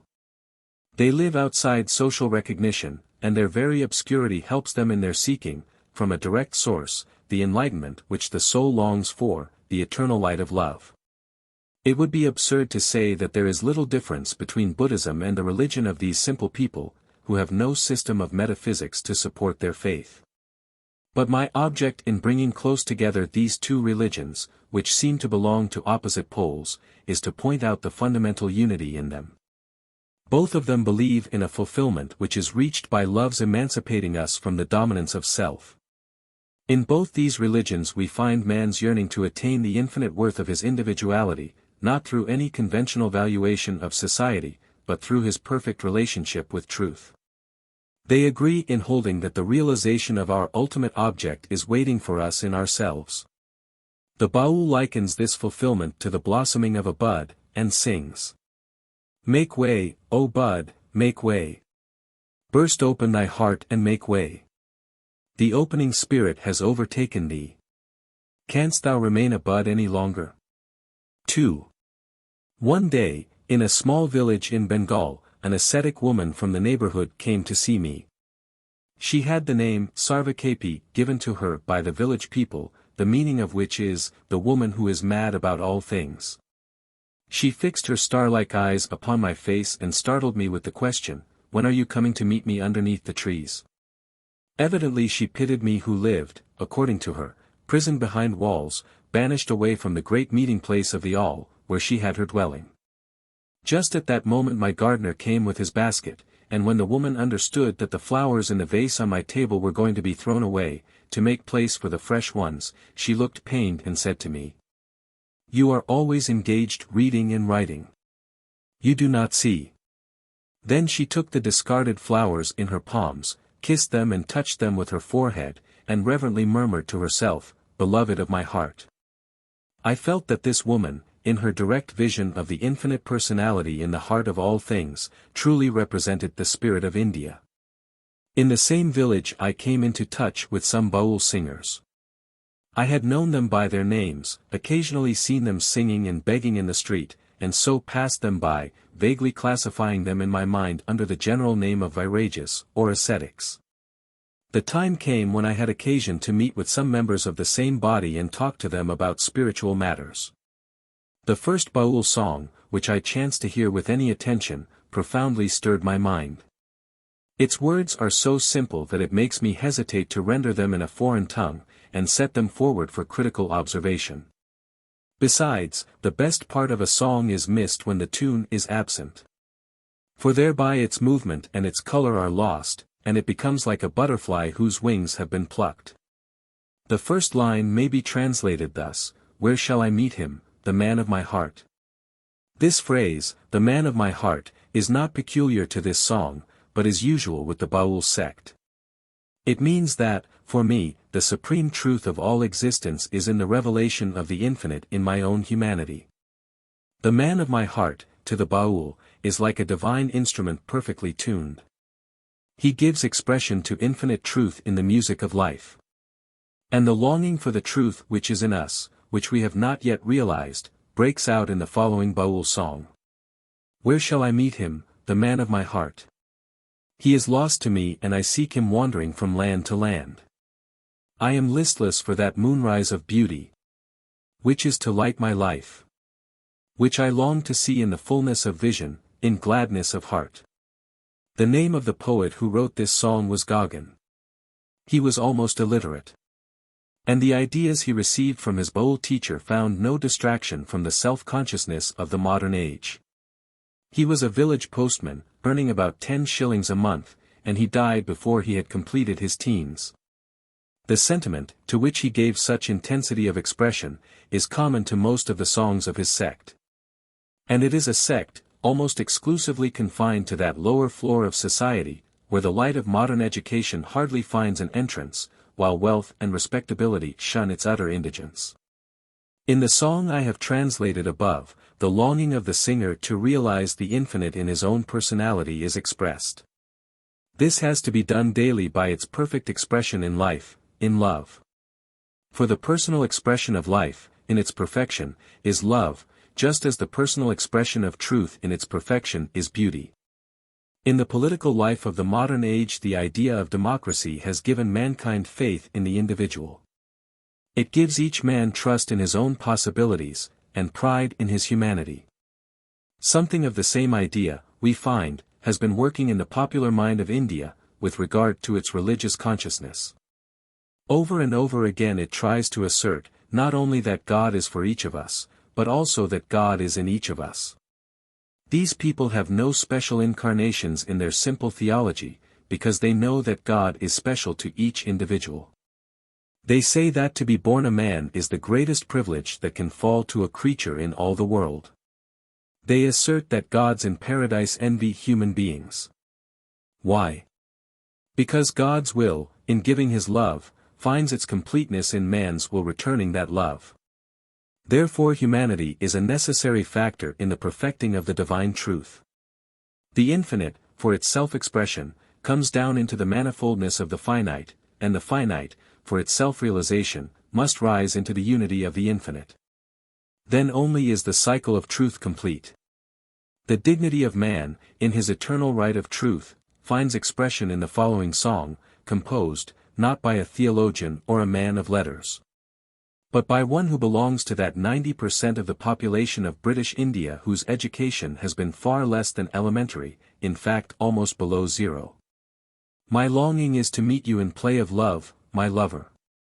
But this longing is not only mine, but also yours. For your lips can have their smile, and your flute its music, only in your delight in my love. And therefore you are importunate, even as I am. If the world were a mere expression of formative forces, then this song would be pathetic in its presumption. But why is there beauty at all in creation, the beauty whose only meaning is in a call that claims disinterestedness as a response? The poet proudly says, your flute could not have its music of beauty if your delight were not in my love. Your power is great, and there I am not equal to you, but it lies even in me to make you smile, and if you and I never meet, then this play of love remains incomplete. If this were not true, then it would be an utter humiliation to exist at all in this world. If it were solely our business to seek the lover, and his to keep himself passively aloof in the infinity of his glory, or actively masterful only in imposing his commands upon us, then we should dare to defy him, and refuse to accept the everlasting insult latent in the one-sided importunity of a slave. And this is what the Baul says: he who, in the world of men, goes about singing for alms from door to door, with his one-stringed instrument and long robe of patched-up rags on his back.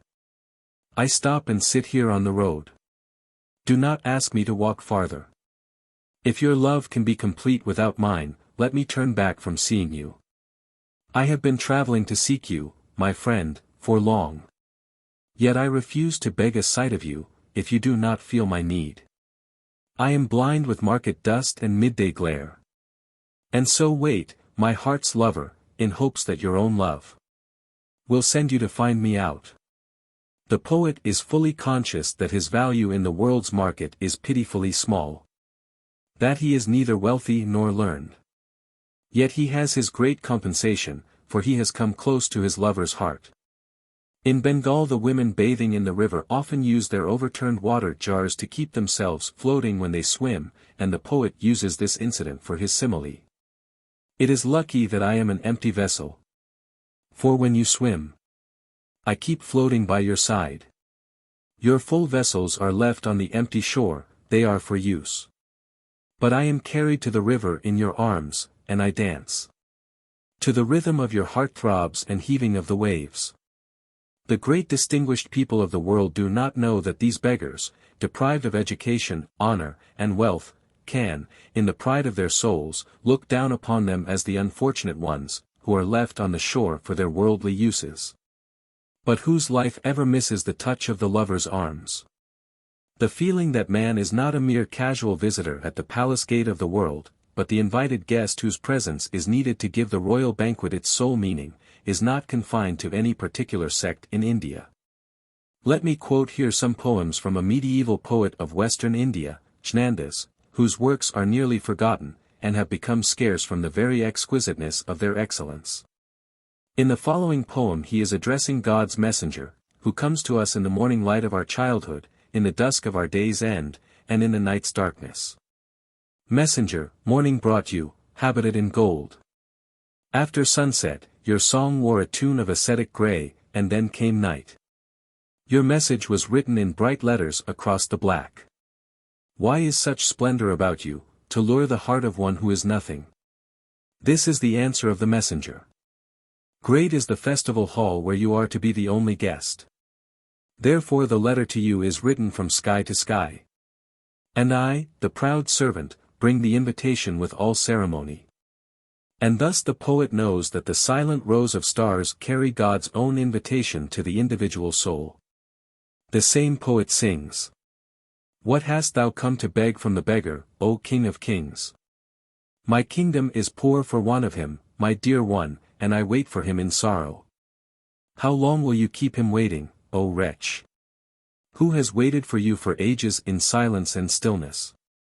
Open your gate, and make this very moment fit for the union. It is the song of man's pride in the value given to him by supreme love and realized by his own love. The Vaishnava religion, which has become the popular religion of India, carries the same message, God's love finding its finality in man's love. According to it, the lover, man, is the complement of the lover, God, in the internal love drama of existence, and God's call is ever wafted in man's heart in the world music, drawing him towards the union. This idea has been expressed in rich elaboration of symbols verging upon realism. But for these Bauls this idea is direct and simple, full of the dignified beauty of truth, which shuns all tinsels of ornament. The Baul poet, when asked why he had no sect mark on his forehead, answered in his song that the true color decoration appears on the skin of the fruit when its inner core is filled with ripe, sweet juice. But by artificially smearing it with color from outside you do not make it ripe. And he says of his guru, his teacher, that he is puzzled to find in which direction he must make salutation. For his teacher is not one, but many, who, moving on, form a procession of wayfarers. Bauls have no temple or image for their worship, and this utter simplicity is needful for men whose one subject is to realize the innermost nearness of God. The Baul poet expressly says that if we try to approach God through the senses we miss him. Bring him not into your house as the guest of your eyes, but let him come at your heart's invitation. Opening your doors to that which is seen only, is to lose it. Yet, being a poet, he also knows that the objects of sense can reveal their spiritual meaning only when they are not seen through mere physical eyes. Eyes can see only dust and earth. But feel it with your heart, it is pure joy. The flowers of delight blossom on all sides, in every form. But where is your heart's thread to weave them in a garland? These Bauls have a philosophy, which they call the philosophy of the body, but they keep it secret. It is only for the initiated. Evidently the underlying idea is that the individual's body is itself the temple, in whose inner mystic shrine the divine appears before the soul, and the key to it has to be found from those who know. But as the key is not for us outsiders, I leave it with the observation that this mystic philosophy of the body is the outcome of the attempt to get rid of all the outward shelters which are too costly for people like themselves. But this human body of ours is made by God's own hand, from his own love, and even if some men, in the pride of their superiority, may despise it, God finds his joy in dwelling in others of yet lower birth. It is a truth easier of discovery by these people of humble origin than by men of proud estate. The pride of the Baul beggar is not in his worldly distinction, but in the distinction that God himself has given to him. He feels himself like a flute through which God's own breath of love has been breathed. My heart is like a flute he has played on. If ever it fall into other hands, let him fling it away. My lover's flute is dear to him. Therefore, if today alien breath have entered it and sounded strange notes, let him break it to pieces and strew the dust with them. So we find that this man also has his disgust of defilement. While the ambitious world of wealth and power despises him, he in his turn thinks that the world's touch desecrates him who has been made sacred by the touch of his lover. He does not envy us our life of ambition and achievements, but he knows how precious his own life has been. I am poured forth in living notes of joy and sorrow by your breath. Morning and evening, in summer and in rains, I am fashioned to music.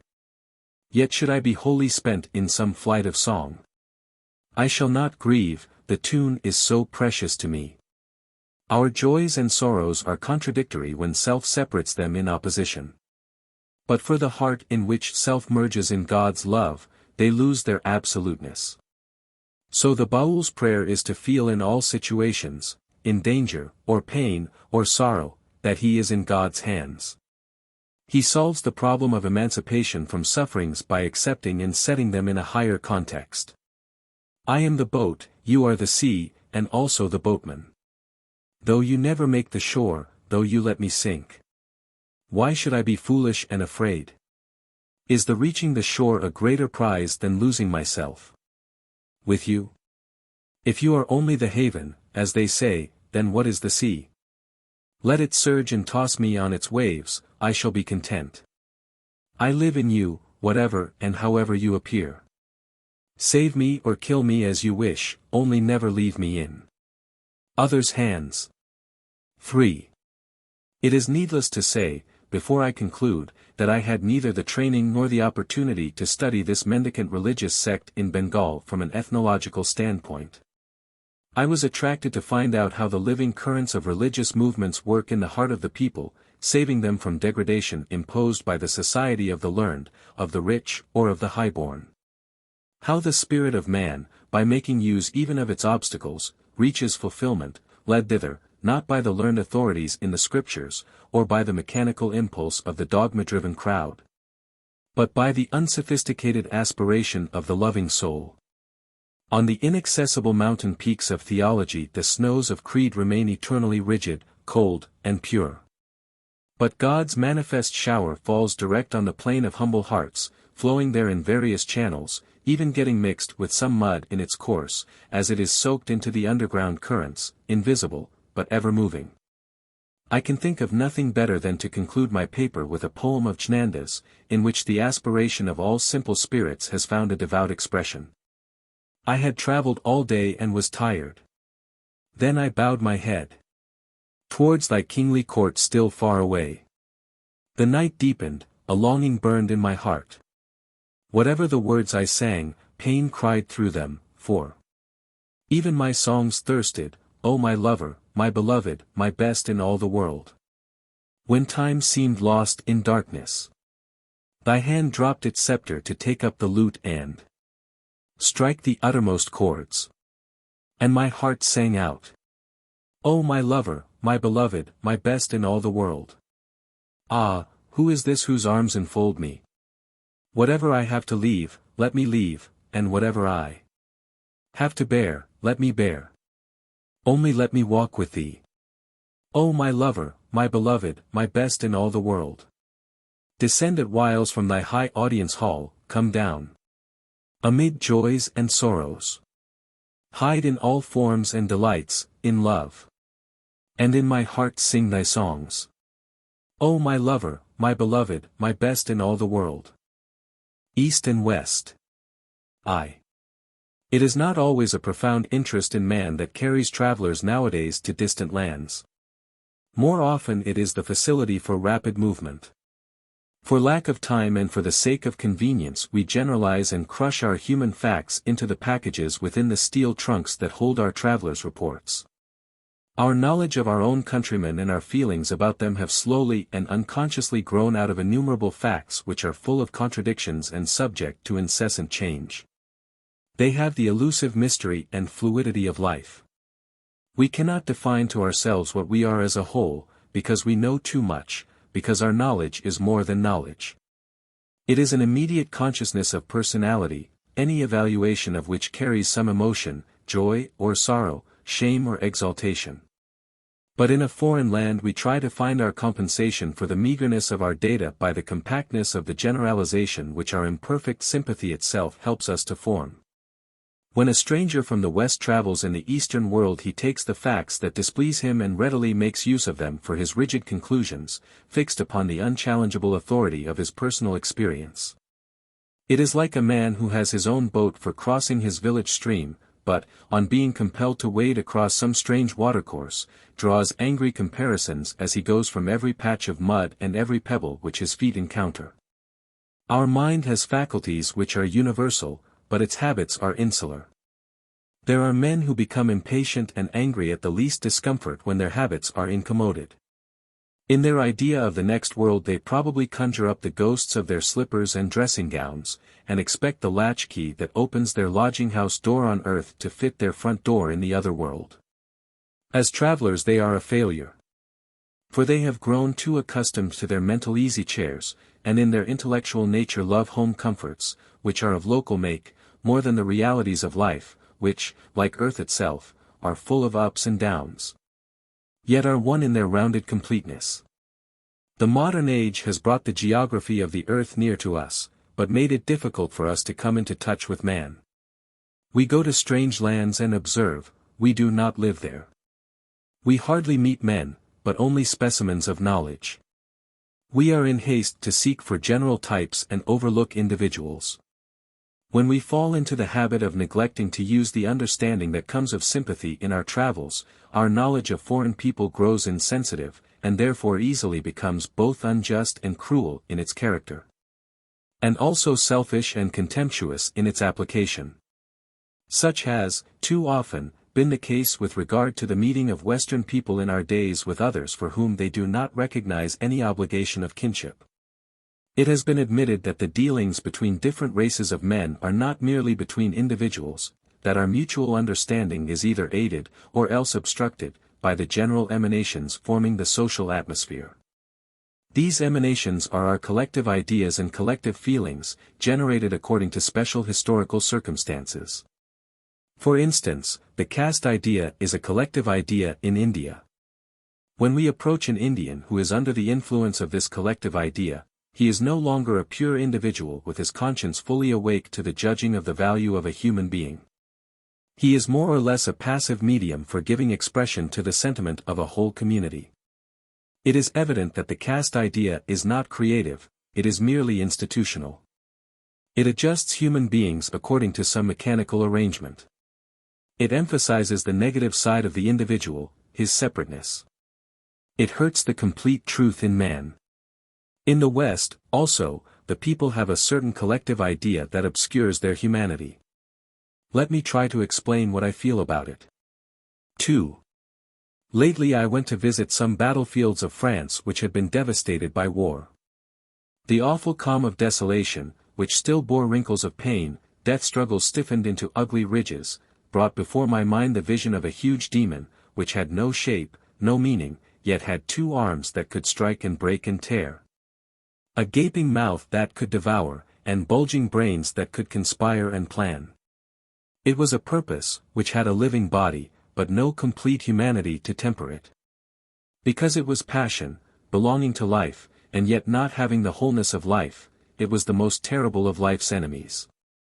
Something of the same sense of oppression in a different degree, the same desolation in a different aspect, is produced in my mind when I realized the effect of the West upon Eastern life, the West which, in its relation to us, is all plan and purpose incarnate, without any superfluous humanity.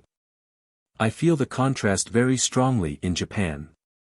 In that country the old world presents itself with some ideal of perfection, in which man has his varied opportunities of self-revelation in art, in ceremonial, in religious faith, and in customs expressing the poetry of social relationship.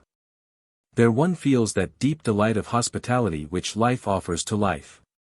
And side by side, in the same soil, stands the modern world, which is stupendously big and powerful, but inhospitable. It has no simple-hearted welcome for man. It is living, yet the incompleteness of life's ideal within it cannot but hurt humanity.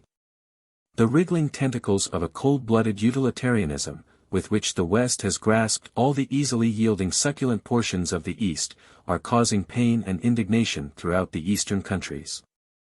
The West comes to us, not with the imagination and sympathy that create and unite, but with a shock of passion, passion for power and wealth.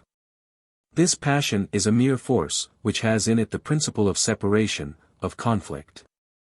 I have been fortunate in coming into close touch with individual men and women of the Western countries, and have felt with them their sorrows and shared their aspirations. I have known that they seek the same God, who is my God, even those who deny him. I feel certain that, if the great light of culture be extinct in Europe, our horizon in the East will mourn in darkness. It does not hurt my pride to acknowledge that, in the present age, Western humanity has received its mission to be the teacher of the world. That her science, through the mastery of laws of nature, is to liberate human souls from the dark dungeon of matter. For this very reason I have realized all the more strongly, on the other hand, that the dominant collective idea in the Western countries is not creative. It is ready to enslave or kill individuals, to drug a great people with soul-killing poison, darkening their whole future with the black mist of stupefaction, and emasculating entire races of men to the utmost degree of helplessness. It is wholly wanting in spiritual power to blend and harmonize, it lacks the sense of the great personality of man. The most significant fact of modern days is this, that the West has met the East. Such a momentous meeting of humanity, in order to be fruitful, must have in its heart some great emotional idea, generous and creative. There can be no doubt that God's choice has fallen upon the knights-errant of the West for the service of the present age, arms and armor have been given to them. But have they yet realized in their hearts the single-minded loyalty to their cause which can resist all temptations of bribery from the devil? The world today is offered to the West. She will destroy it, if she does not use it for a great creation of man. The materials for such a creation are in the hands of science, but the creative genius is in man's spiritual ideal. 3. When I was young a stranger from Europe came to Bengal. He chose his lodging among the people of the country, shared with them their frugal diet, and freely offered them his service. He found employment in the houses of the rich, teaching them French and German, and the money thus earned he spent to help poor students in buying books. This meant for him hours of walking in the midday heat of a tropical summer. For, intent upon exercising the utmost economy, he refused to hire conveyances. He was pitiless in his exaction from himself of his resources, in money, time, and strength, to the point of privation. And all this for the sake of a people who were obscure, to whom he was not born, yet whom he dearly loved. He did not come to us with a professional mission of teaching sectarian creeds. He had not in his nature the least trace of that self-sufficiency of goodness, which humiliates by gifts the victims of its insolent benevolence. Though he did not know our language, he took every occasion to frequent our meetings and ceremonies. Yet he was always afraid of intrusion, and tenderly anxious lest he might offend us by his ignorance of our customs. At last, under the continual strain of work in an alien climate and surroundings, his health broke down. He died, and was cremated at our burning ground, according to his expressed desire. The attitude of his mind, the manner of his living, the object of his life, his modesty, his unstinted self-sacrifice for a people who had not even the power to give publicity to any benefaction bestowed upon them, were so utterly unlike anything we were accustomed to associate with the Europeans in India, that it gave rise in our mind to a feeling of love bordering upon awe. We all have a realm, a private paradise, in our mind, where dwell deathless memories of persons who brought some divine light to our life's experience, who may not be known to others, and whose names have no place in the pages of history. Let me confess to you that this man lives as one of those immortals in the paradise of my individual life. He came from Sweden, his name was Hammargren. What was most remarkable in the event of his coming to us in Bengal was the fact that in his own country he had chanced to read some works of my great countryman, Ram Mohan Roy, and felt an immense veneration for his genius and his character. Ram Mohan Roy lived in the beginning of the last century, and it is no exaggeration when I describe him as one of the immortal personalities of modern time. This young Swede had the unusual gift of a far-sighted intellect and sympathy, which enabled him even from his distance of space and time, and in spite of racial differences, to realize the greatness of Ram Mohan Roy. It moved him so deeply that he resolved to go to the country which produced this great man, and offer her his service. He was poor, and he had to wait some time in England before he could earn his passage money to India. There he came at last, and in reckless generosity of love utterly spent himself to the last breath of his life, away from home and kindred and all the inheritances of his motherland. His stay among us was too short to produce any outward result. He failed even to achieve during his life what he had in his mind, which was to found by the help of his scanty earnings a library as a memorial to Ram Mohan Roy, and thus to leave behind him a visible symbol of his devotion. But what I prize most in this European youth, who left no record of his life behind him, is not the memory of any service of goodwill, but the precious gift of respect which he offered to a people who are fallen upon evil times, and whom it is so easy to ignore or to humiliate. For the first time in the modern days this obscure individual from Sweden brought to our country the chivalrous courtesy of the West, a greeting of human fellowship. The coincidence came to me with a great and delightful surprise when the Nobel Prize was offered to me from Sweden. As a recognition of individual merit it was of great value to me, no doubt. But it was the acknowledgment of the East as a collaborator with the Western continents, in contributing its riches to the common stock of civilization, which had the chief significance for the present age. It meant joining hands in comradeship by the two great hemispheres of the human world across the sea. 4. Today the real East remains unexplored. The blindness of contempt is more hopeless than the blindness of ignorance. For contempt kills the light which ignorance merely leaves unignited. The East is waiting to be understood by the Western races, in order not only to be able to give what is true in her, but also to be confident of her own mission. In Indian history, the meeting of the Mussulman and the Hindu produced Akbar, the object of whose dream was the unification of hearts and ideals. It had all the glowing enthusiasm of a religion, and it produced an immediate and a vast result even in his own lifetime. But the fact still remains that the Western mind, after centuries of contact with the East, has not evolved the enthusiasm of a chivalrous ideal which can bring this age to its fulfillment. It is everywhere raising thorny hedges of exclusion and offering human sacrifices to national self-seeking. It has intensified the mutual feelings of envy among Western races themselves, as they fight over their spoils and display a carnivorous pride in their snarling rows of teeth. We must again guard our minds from any encroaching distrust of the individuals of a nation. The active love of humanity and the spirit of martyrdom for the cause of justice and truth which I have met with in the Western countries have been a great lesson and inspiration to me. I have no doubt in my mind that the West owes its true greatness, not so much to its marvelous training of intellect, as to its spirit of service devoted to the welfare of man. Therefore I speak with a personal feeling of pain and sadness about the collective power which is guiding the helm of Western civilization. It is a passion, not an ideal. The more success it has brought to Europe, the more costly it will prove to her at last, when the accounts have to be rendered. And the signs are unmistakable, that the accounts have been called for. The time has come when Europe must know that the forcible parasitism which she has been practicing upon the two large continents of the world, the two most unwieldy whales of humanity, must be causing to her moral nature a gradual atrophy and degeneration. As an example, let me quote the following extract from the concluding chapter of From the Cape to Cairo, by Messrs. Grogan and Sharp, two writers who have the power to inculcate their doctrines by precept and example. In their reference to the African they are candid, as when they say, "We have stolen his land. Now we must steal his limbs." These two sentences, carefully articulated, with a smack of enjoyment, have been more clearly explained in the following statement, where some sense of that decency which is the attenuated ghost of a buried conscience prompts the writers to use the phrase, compulsory labor, in place of the honest word, slavery.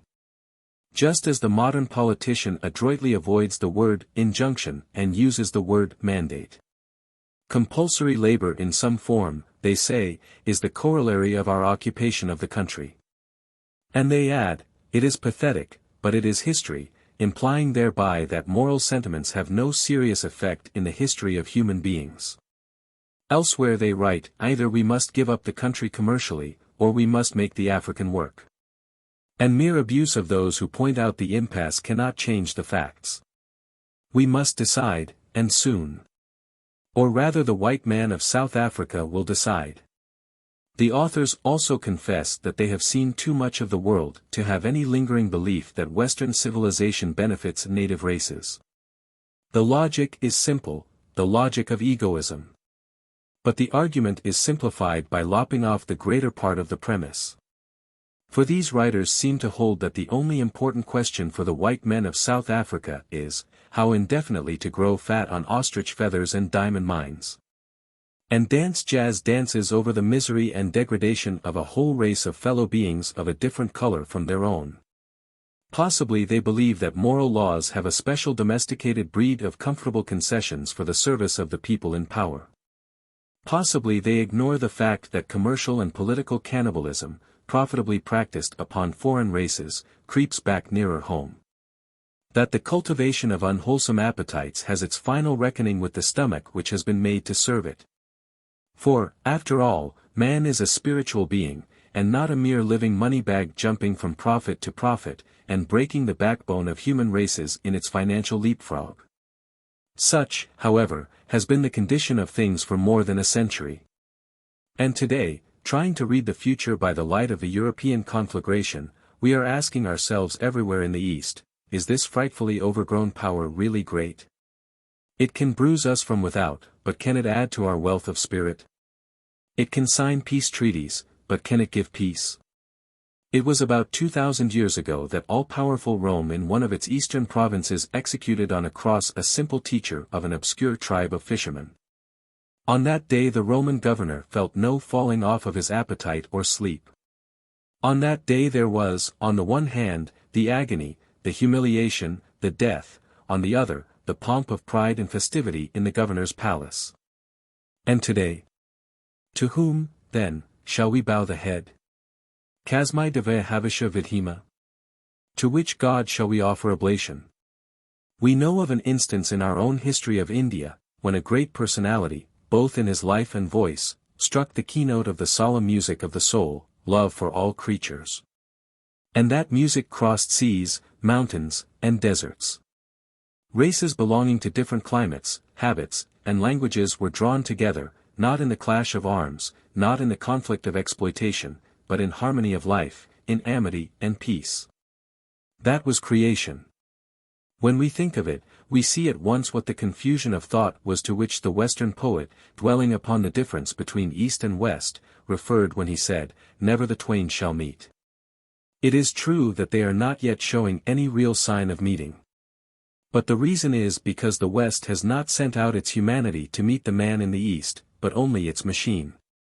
Therefore the poet's line has to be changed into something like this.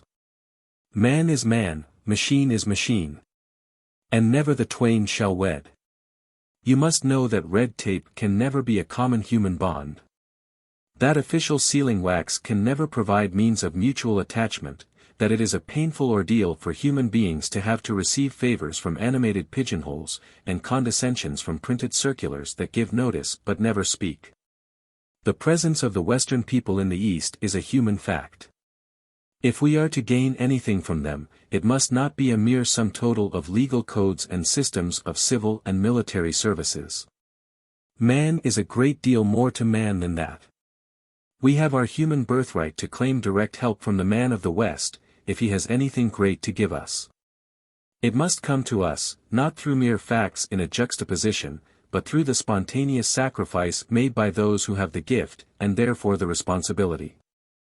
Earnestly I ask the poet of the Western world to realize and sing to you with all the great power of music which he has, that the East and the West are ever in search of each other. And that they must meet not merely in the fullness of physical strength, but in fullness of truth. That the right hand, which wields the sword, has the need of the left, which holds the shield of safety. The East has its seat in the vast plains watched over by the snow-peaked mountains and fertilized by rivers carrying mighty volumes of water to the sea. There, under the blaze of a tropical sun, the physical life has bedimmed the light of its vigor and lessened its claims. There man has had the repose of mind which has ever tried to set itself in harmony with the inner notes of existence. In the silence of sunrise and sunset, and on star-crowded nights, he has sat face to face with the infinite, waiting for the revelation that opens up the heart of all that there is. He has said, in a rapture of realization, "Hearken to me, ye children of the immortal, who dwell in the kingdom of heaven. I have known, from beyond darkness, the Supreme Person, shining with the radiance of the sun. The man from the East, with his faith in the eternal, who in his soul had met the touch of the Supreme Person, did he never come to you in the West and speak to you of the kingdom of heaven? Did he not unite the East and the West in truth, in the unity of one spiritual bond between all children of the immortal, in the realization of one great personality in all human persons? Yes, the East did once meet the West profoundly in the growth of her life. Such union became possible, because the East came to the West with the ideal that is creative, and not with the passion that destroys moral bonds. The mystic consciousness of the infinite, which she brought with her, was greatly needed by the man of the West to give him his balance. On the other hand, the East must find her own balance in science, the magnificent gift that the West can bring to her. Truth has its nest as well as its sky. That nest is definite in structure, accurate in law of construction. And though it has to be changed and rebuilt over and over again, the need of it is never-ending and its laws are eternal. For some centuries the East has neglected the nest-building of truth. She has not been attentive to learn its secret. Trying to cross the trackless infinite, the East has relied solely upon her wings. She has spurned the earth, till, buffeted by storms, her wings are hurt and she is tired, sorely needing help. But has she then to be told that the messenger of the sky and the builder of the nest shall never meet? The modern age. Wherever man meets man in a living relationship, the meeting finds its natural expression in works of art, the signatures of beauty, in which the mingling of the personal touch leaves its memorial. On the other hand, a relationship of pure utility humiliates man, it ignores the rights and needs of his deeper nature, it feels no compunction in maltreating and killing things of beauty that can never be restored. Some years ago, when I set out from Calcutta on my voyage to Japan, the first thing that shocked me, with a sense of personal injury, was the ruthless intrusion of the factories for making gunny bags on both banks of the Ganges. The blow it gave to me was owing to the precious memory of the days of my boyhood, when the scenery of this river was the only great thing near my birthplace, reminding me of the existence of a world which had its direct communication with our innermost spirit. Calcutta is an upstart town with no depth of sentiment in her face and in her manners. It may truly be said about her genesis, in the beginning there was the spirit of the shop, which uttered through its megaphone, "Let there be the office." And there was Calcutta. She brought with her no dower of distinction, no majesty of noble or romantic origin. She never gathered around her any great historical associations, any annals of brave sufferings, or memory of mighty deeds. The only thing which gave her the sacred baptism of beauty was the river. I was fortunate enough to be born before the smoke-belching iron dragon had devoured the greater part of the life of its banks. When the landing stairs descending into its waters, caressed by its tides, appeared to me like the loving arms of the villages clinging to it. When Calcutta, with her up-tilted nose and stony stare, had not completely disowned her foster mother, rural Bengal, and had not surrendered body and soul to her wealthy paramour, the spirit of the ledger, bound in dead leather. But as an instance of the contrast of the different ideal of a different age, incarnated in the form of a town, the memory of my last visit to Benares comes to my mind. What impressed me most deeply, while I was there, was the mother call of the river Ganges, ever filling the atmosphere with an unheard melody, attracting the whole population to its bosom every hour of the day. I am proud of the fact that India has felt a most profound love for this river, which nourishes civilization on its banks, guiding its course from the silence of the hills to the sea with its myriad voices of solitude. The love of this river, which has become one with the love of the best in man, has given rise to this town as an expression of reverence. This is to show that there are sentiments in us which are creative, which do not clamor for gain, but overflow in gifts, in spontaneous generosity of self-sacrifice. But our minds will never more cease to be haunted by the perturbed spirit of the question, what about gunny bags? I admit they are indispensable, and am willing to allow them a place in society, if my opponent will only admit that even gunny bags should have their limits, and will acknowledge the importance of leisure to man, with space for joy and worship. And a home of wholesale privacy, with associations of chaste love and mutual service. If this concession to humanity be denied or curtailed, and if profit and production are allowed to run amok, they will play havoc with our love of beauty, of truth, of justice, and also with our love for our fellow beings. So it comes about that the peasant cultivators of jute, who live on the brink of everlasting famine, are combined against, and driven to lower the price of their labors to the point of blank despair. By those who earn more than cent per cent profit and wallow in the infamy of their wealth. The facts that man is brave and kind, that he is social and generous and self-sacrificing, have some aspect of the complete in them.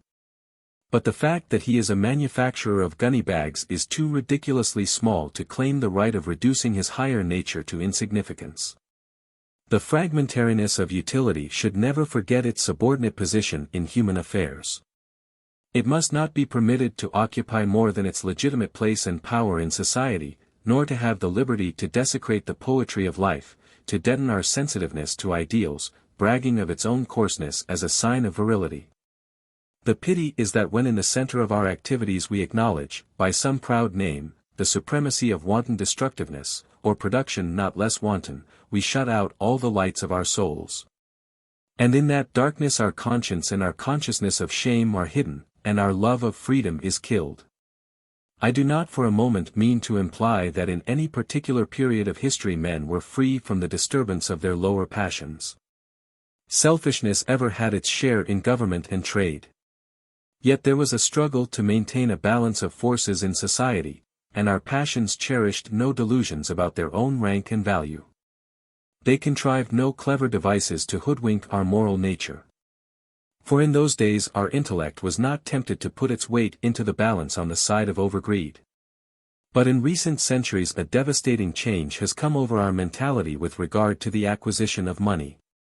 Whereas in former ages men treated it with condescension, even with disrespect, now they bend their knees to it. That it should be allowed a sufficiently large place in society, there can be no question. But it becomes an outrage when it occupies those seats which are specially reserved for the immortals, by bribing us, tampering with our moral pride, recruiting the best strength of society in a traitor's campaign against human ideals. Thus disguising, with the help of pomp and pageantry, its true insignificance. Such a state of things has come to pass because, with the help of science, the possibilities of profit have suddenly become immoderate. The whole of the human world, throughout its length and breadth, has felt the gravitational pull of a giant planet of greed, with concentric rings of innumerable satellites, causing in our society a marked deviation from the moral orbit. In former times the intellectual and spiritual powers of this earth upheld their dignity of independence and were not giddily rocked on the tides of the money market. But, as in the last fatal stages of disease, this fatal influence of money has got into our brain and affected our heart. Like a usurper, it has occupied the throne of high social ideals, using every means, by menace and threat, to seize upon the right, and, tempted by opportunity, presuming to judge it. It has not only science for its ally, but other forces also that have some semblance of religion, such as nation worship and the idealizing of organized selfishness.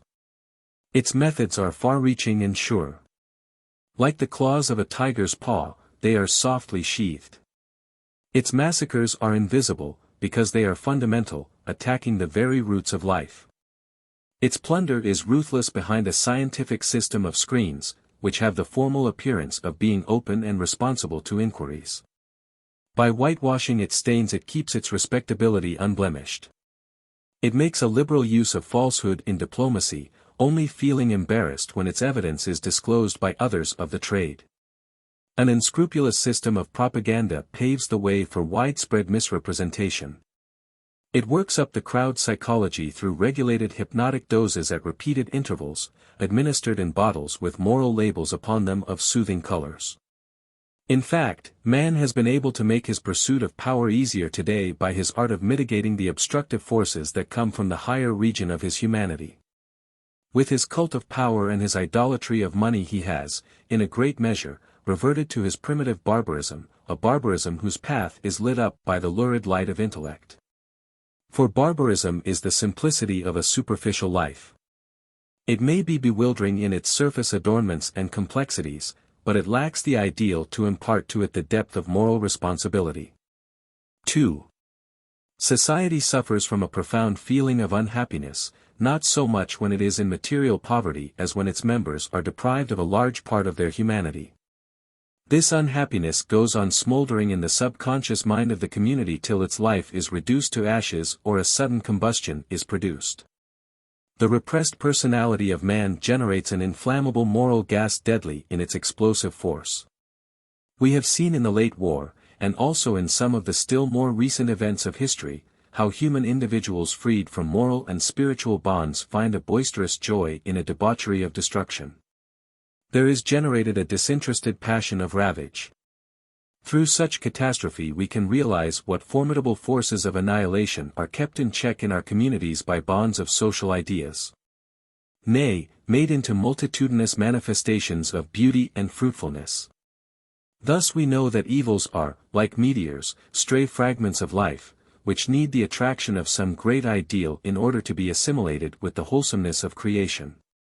The evil forces are literally outlaws, they only need the control and cadence of spiritual laws to change them into good. The true goodness is not the negation of badness, it is in the mastery of it. Goodness is the miracle which turns the tumult of chaos into a dance of beauty. In modern society the ideal of wholeness has lost its force. Therefore its different sections have become detached and resolved into their elemental character of forces.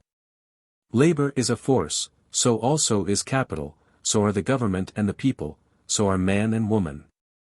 It is said that when the forces lying latent in even a handful of dust are liberated from their bond of unity, they can lift the buildings of a whole neighborhood to the height of a mountain. Such disfranchised forces, irresponsible freebooters, may be useful to us for certain purposes, but human habitation standing secure on their foundations are better for us. To own the secret of utilizing these forces is a proud fact for us, but the power of self-control and the self-dedication of love are truer subjects for the exaltation of mankind. The genii of the Arabian Nights may have in their magic their lure and fascination for us. But the consciousness of God is of another order, infinitely more precious in imparting to our minds ideas of the spiritual power of creation. Yet these genii are abroad everywhere, and even now, after the late war, their devotees are getting ready to play further tricks upon humanity by suddenly spiriting it away to some hilltop of desolation. 3. We know that when, at first, any large body of people in their history became aware of their unity, they expressed it in some popular symbol of divinity. For they felt that their combination was not an arithmetical one. Its truth was deeper than the truth of number. They felt that their community was not a mere agglutination but a creation, having upon it the living touch of the infinite person. The realization of this truth having been an end in itself, a fulfillment, it gave meaning to self-sacrifice, to the acceptance even of death. But our modern education is producing a habit of mind which is ever weakening in us the spiritual apprehension of truth, the truth of a person as the ultimate reality of existence. Science has its proper sphere in analyzing this world as a construction, just as grammar has its legitimate office in analyzing the syntax of a poem. But the world, as a creation, is not a mere construction, it too is more than a syntax. It is a poem, which we are apt to forget when grammar takes exclusive hold of our minds. Upon the loss of this sense of a universal personality, which is religion, the reign of the machine and of method has been firmly established, and man, humanly speaking, has been made a homeless tramp. As nomads, ravenous and restless, the men from the West have come to us. They have exploited our Eastern humanity for sheer gain of power. This modern meeting of men has not yet received the blessing of God. For it has kept us apart, though railway lines are laid far and wide, and ships are plying from shore to shore to bring us together. It has been said in the Upanishads, Yastu sarvani bhutani at manuvanyapathiyatai. Sarva bhuteshu chatmanam na tato vijugupsate. He who sees all things in Atma, in the infinite spirit, and the infinite spirit in all beings, remains no longer unrevealed. In the modern civilization, for which an enormous number of men are used as materials, and human relationships have in a large measure become utilitarian, man is imperfectly revealed. For man's revelation does not lie in the fact that he is a power, but that he is a spirit. The prevalence of the theory which realizes the power of the machine in the universe, and organizes men into machines, is like the eruption of Etna, tremendous in its force, in its outburst of fire and fume. But its creeping lava covers up human shelters made by the ages, and its ashes smother life. 4. The terribly efficient method of repressing personality in the individuals and the races who have failed to resist it has, in the present scientific age, spread all over the world. And in consequence there have appeared signs of a universal disruption which seems not far off. Faced with the possibility of such a disaster, which is sure to affect the successful peoples of the world in their intemperate prosperity, the great powers of the West are seeking peace, not by curbing their greed, or by giving up the exclusive advantages which they have unjustly acquired, but by concentrating their forces for mutual security. But can powers find their equilibrium in themselves? Power has to be made secure not only against power, but also against weakness, for there lies the peril of its losing balance. The weak are as great a danger for the strong as quicksands for an elephant. They do not assist progress because they do not resist, they only drag down. The people who grow accustomed to wield absolute power over others are apt to forget that by so doing they generate an unseen force which some day rends that power into pieces. The dumb fury of the downtrodden finds its awful support from the universal law of moral balance. The air which is so thin and unsubstantial gives birth to storms that nothing can resist. This has been proved in history over and over again, and stormy forces arising from the revolt of insulted humanity are openly gathering in the air at the present time. Yet in the psychology of the strong the lesson is despised and no count taken of the terribleness of the weak. This is the latent ignorance that, like an unsuspected worm, burrows under the bulk of the prosperous. Have we never read of the castle of power, securely buttressed on all sides, in a moment dissolving in air at the explosion caused by the weak and outraged besiegers? Politicians calculate upon the number of mailed hands that are kept on the sword hilts.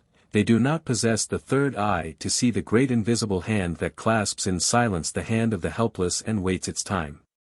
The strong form their league by a combination of powers, driving the weak to form their own league alone with their God. I know I am crying in the wilderness when I raise the voice of warning.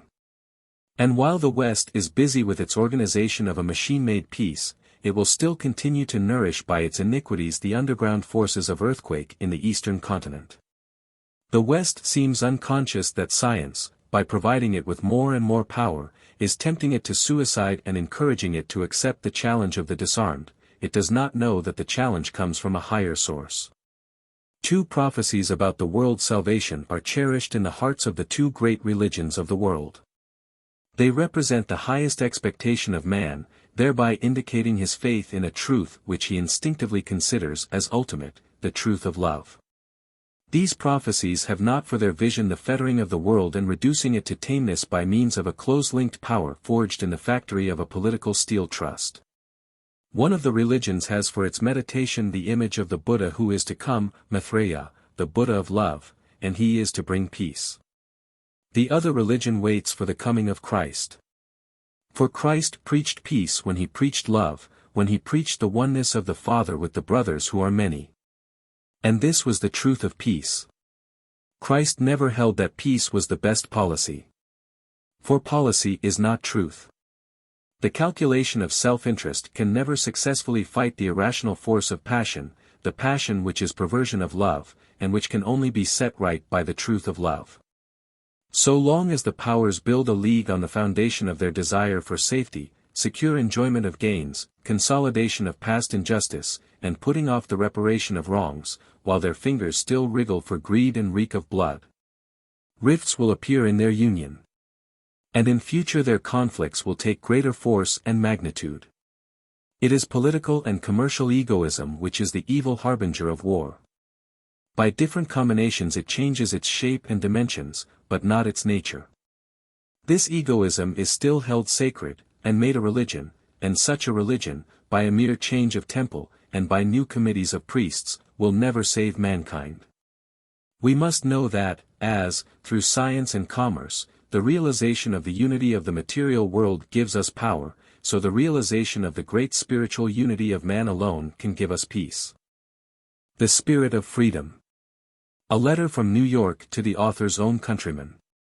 When freedom is not an inner idea which imparts strength to our activities and breadth to our creations, when it is merely a thing of external circumstance. It is like an open space to one who is blindfolded. In my recent travels in the West I have felt that out there freedom as an idea has become feeble and ineffectual. Consequently a spirit of repression and coercion is fast spreading in the politics and social relationships of the people. In the age of monarchy the king lived surrounded by a miasma of intrigue. At court there was an endless whispering of lies and calumny, and much plotting and planning among the conspiring courtiers to manipulate the king as the instrument of their own purposes. In the present age intrigue plays a wider part, and affects the whole country. The people are drugged with the hashish of false hopes and urged to deeds of frightfulness by the goadings of manufactured panics.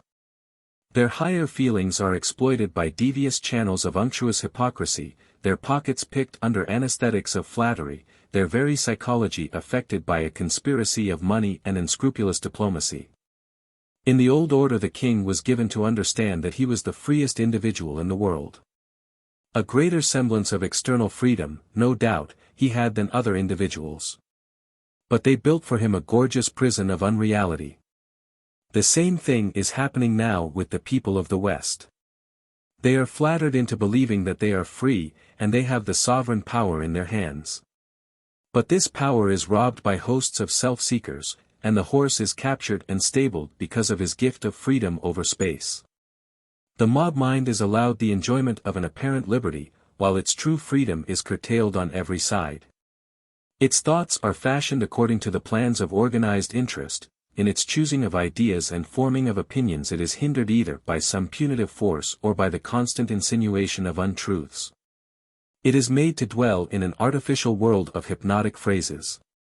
In fact, the people have become the storehouse of a power that attracts round it a swarm of adventurers who are secretly investing its walls to exploit it for their own devices. Thus it has become more and more evident to me that the ideal of freedom has grown tenuous in the atmosphere of the West. The mentality is that of a slave-owning community, with a mutilated multitude of men tied to its commercial and political treadmill. It is the mentality of mutual distrust and fear. The appalling scenes of inhumanity and injustice, which are growing familiar to us, are the outcome of a psychology that deals with terror. No cruelty can be uglier in its ferocity than the cruelty of the coward. The people who have sacrificed their souls to the passion of profit-making and the drunkenness of power are constantly pursued by phantoms of panic and suspicion, and therefore they are ruthless even where they are least afraid of mischances.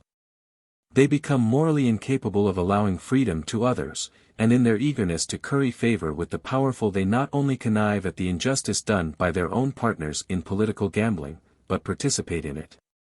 A perpetual anxiety for the protection of their gains at any cost strikes at the love of freedom and justice, until at length they are ready to forego liberty for themselves and for others. My experience in the West, where I have realized the immense power of money and of organized propaganda, working everywhere behind screens of camouflage, creating an atmosphere of distrust, timidity, and antipathy, has impressed me deeply with the truth that real freedom is of the mind and spirit. It can never come to us from outside. He only has freedom who ideally loves freedom himself and is glad to extend it to others. He who cares to have slaves must chain himself to them. He who builds walls to create exclusion for others builds walls across his own freedom. He who distrusts freedom in others loses his moral right to it. Sooner or later he is lured into the meshes of physical and moral servility. Therefore I would urge my own countrymen to ask themselves if the freedom to which they aspire is one of external conditions.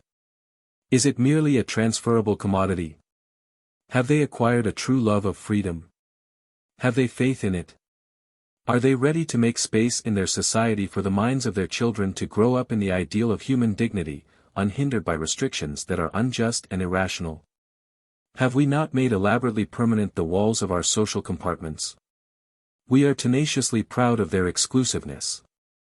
We boast that, in this world, no other society but our own has come to finality in the classifying of its living members. Yet in our political agitations we conveniently forget that any unnaturalness in the relationship of governors and governed which humiliates us, becomes an outrage when it is artificially fixed under the threat of military persecution. When India gave voice to immortal thoughts, in the time of fullest vigor of vitality, her children had the fearless spirit of the seekers of truth.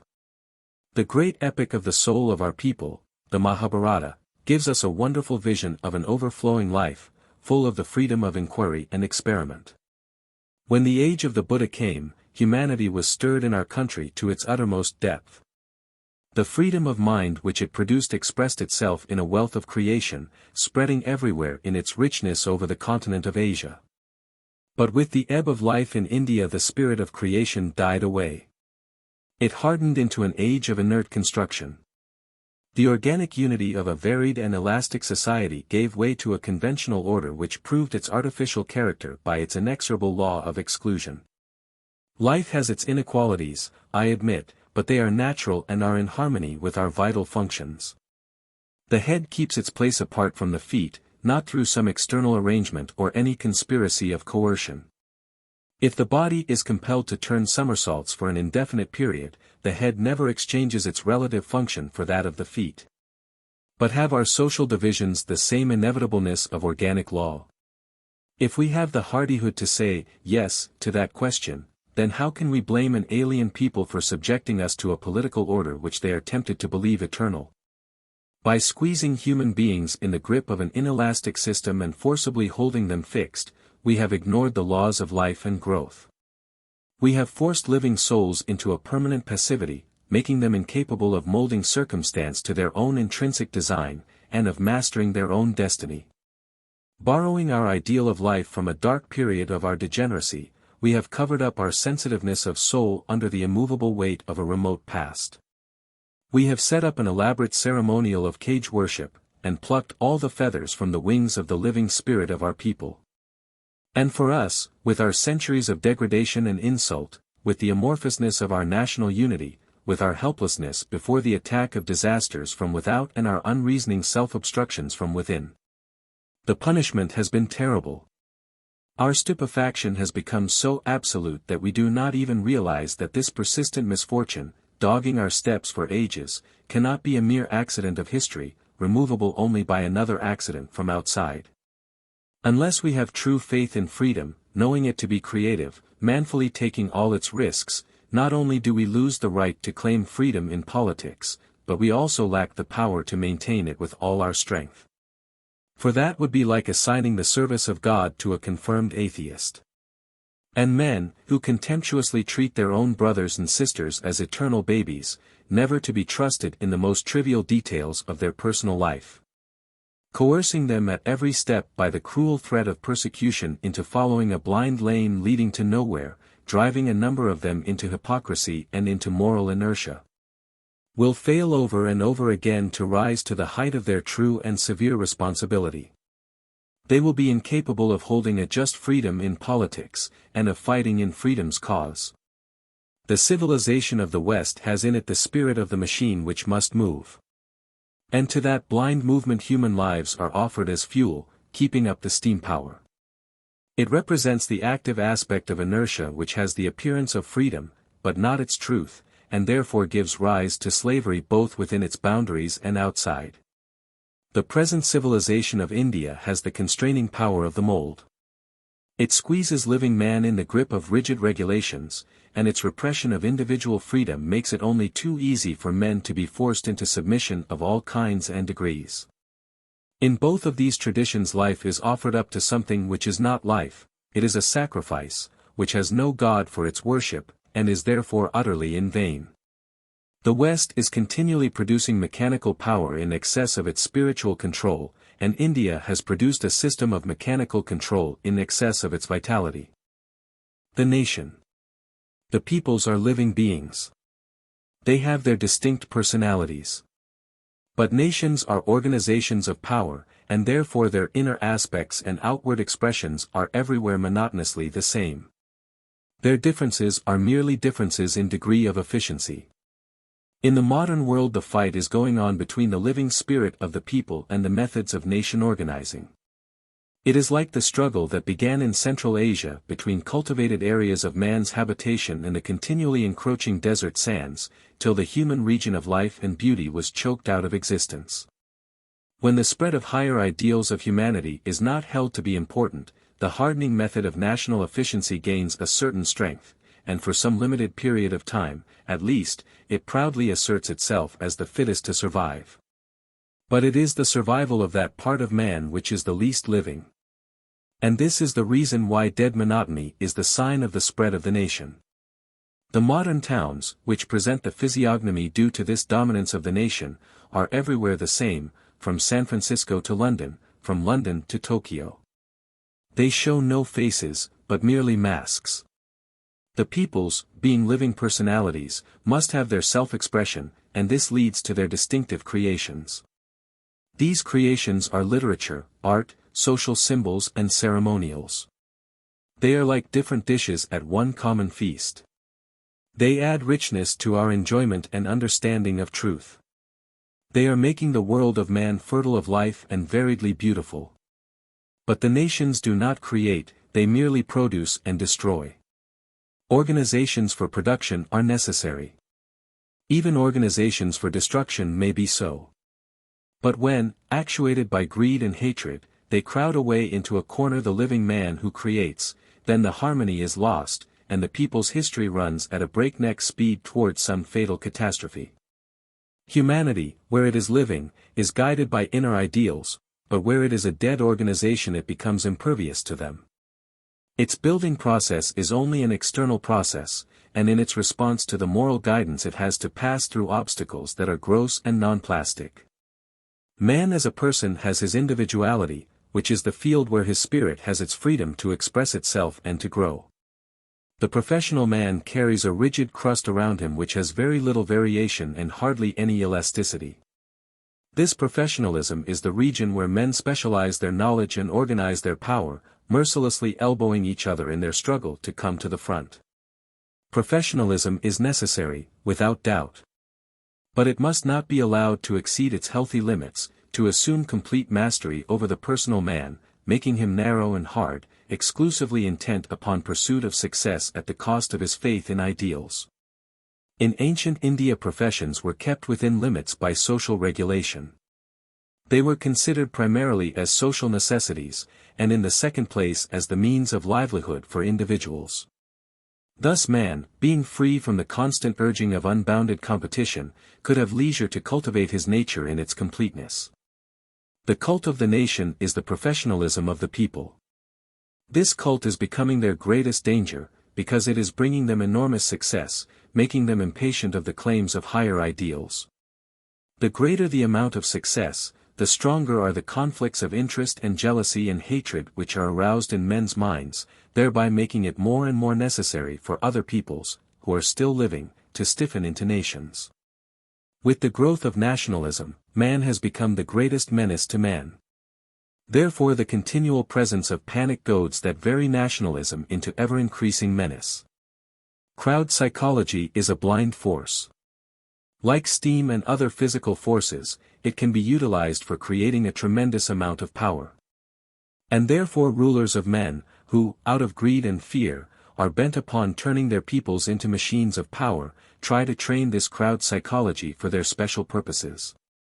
They hold it to be their duty to foster in the popular mind universal panic, unreasoning pride in their own race, and hatred of others. Newspapers, schoolbooks, and even religious services are made use of for this object.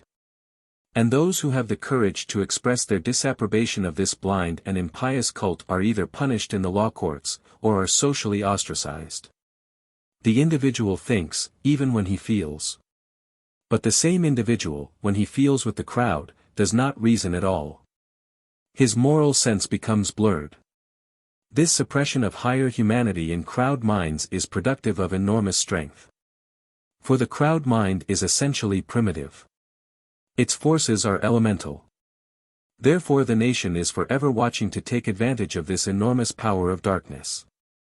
The people's instinct of self-preservation has been made dominant at particular times of crisis. Then, for the time being, the consciousness of its solidarity becomes aggressively wide awake.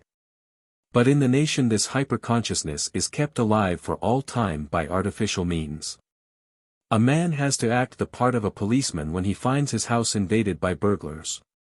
But if that remains his normal condition, then his consciousness of his household becomes acute and overwrought, making him fly at every stranger passing near his house. This intensity of self-consciousness is nothing of which a man should feel proud, certainly it is not healthful. In like manner, incessant self-consciousness in a nation is highly injurious for the people. It serves its immediate purpose, but at the cost of the eternal in man. When a whole body of men train themselves for a particular narrow purpose, it becomes a common interest with them to keep up that purpose and preach absolute loyalty to it.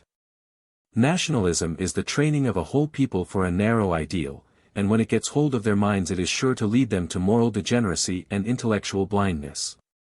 We cannot but hold firm the faith that this age of nationalism, of gigantic vanity and selfishness, is only a passing phase in civilization. And those who are making permanent arrangements for accommodating this temporary mood of history will be unable to fit themselves for the coming age, when the true spirit of freedom will have sway. With the unchecked growth of nationalism, the moral foundation of man's civilization is unconsciously undergoing a change. The ideal of the social man is unselfishness, but the ideal of the nation, like that of the professional man, is selfishness. This is why selfishness in the individual is condemned, while in the nation it is extolled, which leads to hopeless moral blindness, confusing the religion of the people with the religion of the nation. Therefore, to take an example, we find men more and more convinced of the superior claims of Christianity, merely because Christian nations are in possession of the greater part of the world. It is like supporting a robber's religion by quoting the amount of his stolen property. Nations celebrate their successful massacre of men in their churches. They forget that thugs also ascribed their success in manslaughter to the favor of their goddess. But in the case of the latter, their goddess frankly represented the principle of destruction. It was the criminal tribe's own murderous instinct deified, the instinct, not of one individual, but of the whole community, and therefore held sacred. In the same manner, in modern churches, selfishness, hatred and vanity in their collective aspect of national instincts do not scruple to share the homage paid to God. Of course, pursuit of self-interest need not be wholly selfish. It can even be in harmony with the interest of all. Therefore, ideally speaking, the nationalism, which stands for the expression of the collective self-interest of a people, need not be ashamed of itself if it maintains its true limitations. But what we see in practice is, that every nation which has prospered has done so through its career of aggressive selfishness, either in commercial adventures or in foreign possessions, or in both. And this material prosperity not only feeds continually the selfish instincts of the people, but impresses men's minds with the lesson that, for a nation, selfishness is a necessity and therefore a virtue. It is the emphasis laid in Europe upon the idea of the nation's constant increase of power, which is becoming the greatest danger to man, both in its direct activity and its power of infection. We must admit that evils there are in human nature, in spite of our faith in moral laws and our training in self-control. But they carry on their foreheads their own brand of infamy, their very success adding to their monstrosity. All through man's history there will be some who suffer, and others who cause suffering. The conquest of evil will never be a fully accomplished fact, but a continuous process like the process of burning in a flame.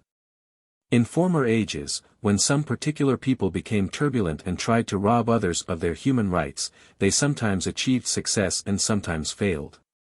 And it amounted to nothing more than that. But when this idea of the nation, which has met with universal acceptance in the present day, tries to pass off the cult of collective selfishness as a moral duty, simply because that selfishness is gigantic in stature, it not only commits depredation, but attacks the very vitals of humanity. It unconsciously generates in people's minds an attitude of defiance against moral law. For men are taught by repeated devices the lesson that the nation is greater than the people, while yet it scatters to the winds the moral law that the people have held sacred. It has been said that a disease becomes most acutely critical when the brain is affected.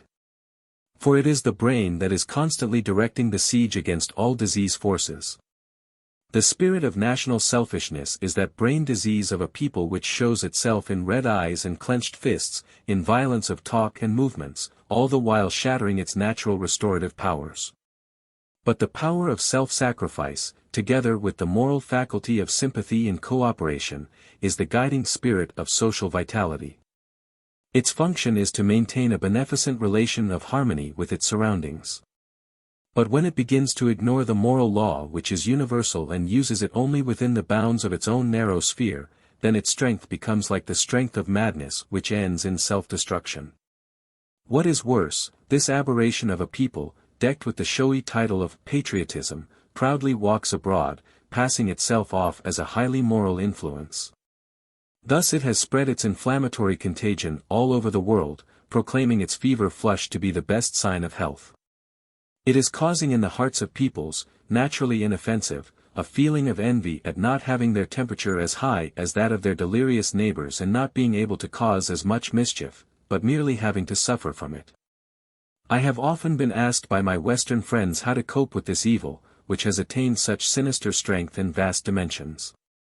In fact, I have often been blamed for merely giving warning, and offering no alternative. When we suffer as a result of a particular system, we believe that some other system would bring us better luck. We are apt to forget that all systems produce evil sooner or later, when the psychology which is at the root of them is wrong. The system which is national today may assume the shape of the international tomorrow. But so long as men have not forsaken their idolatry of primitive instincts and collective passions, the new system will only become a new instrument of suffering. And because we are trained to confound efficient system with moral goodness itself, every ruined system makes us more and more distrustful of moral law. Therefore I do not put my faith in any new institution, but in the individuals all over the world who think clearly, feel nobly, and act rightly, thus becoming the channels of moral truth. Our moral ideals do not work with chisels and hammers. Like trees, they spread their roots in the soil and their branches in the sky, without consulting any architect for their plans.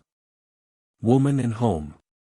Creative expressions attain their perfect form through emotions modulated.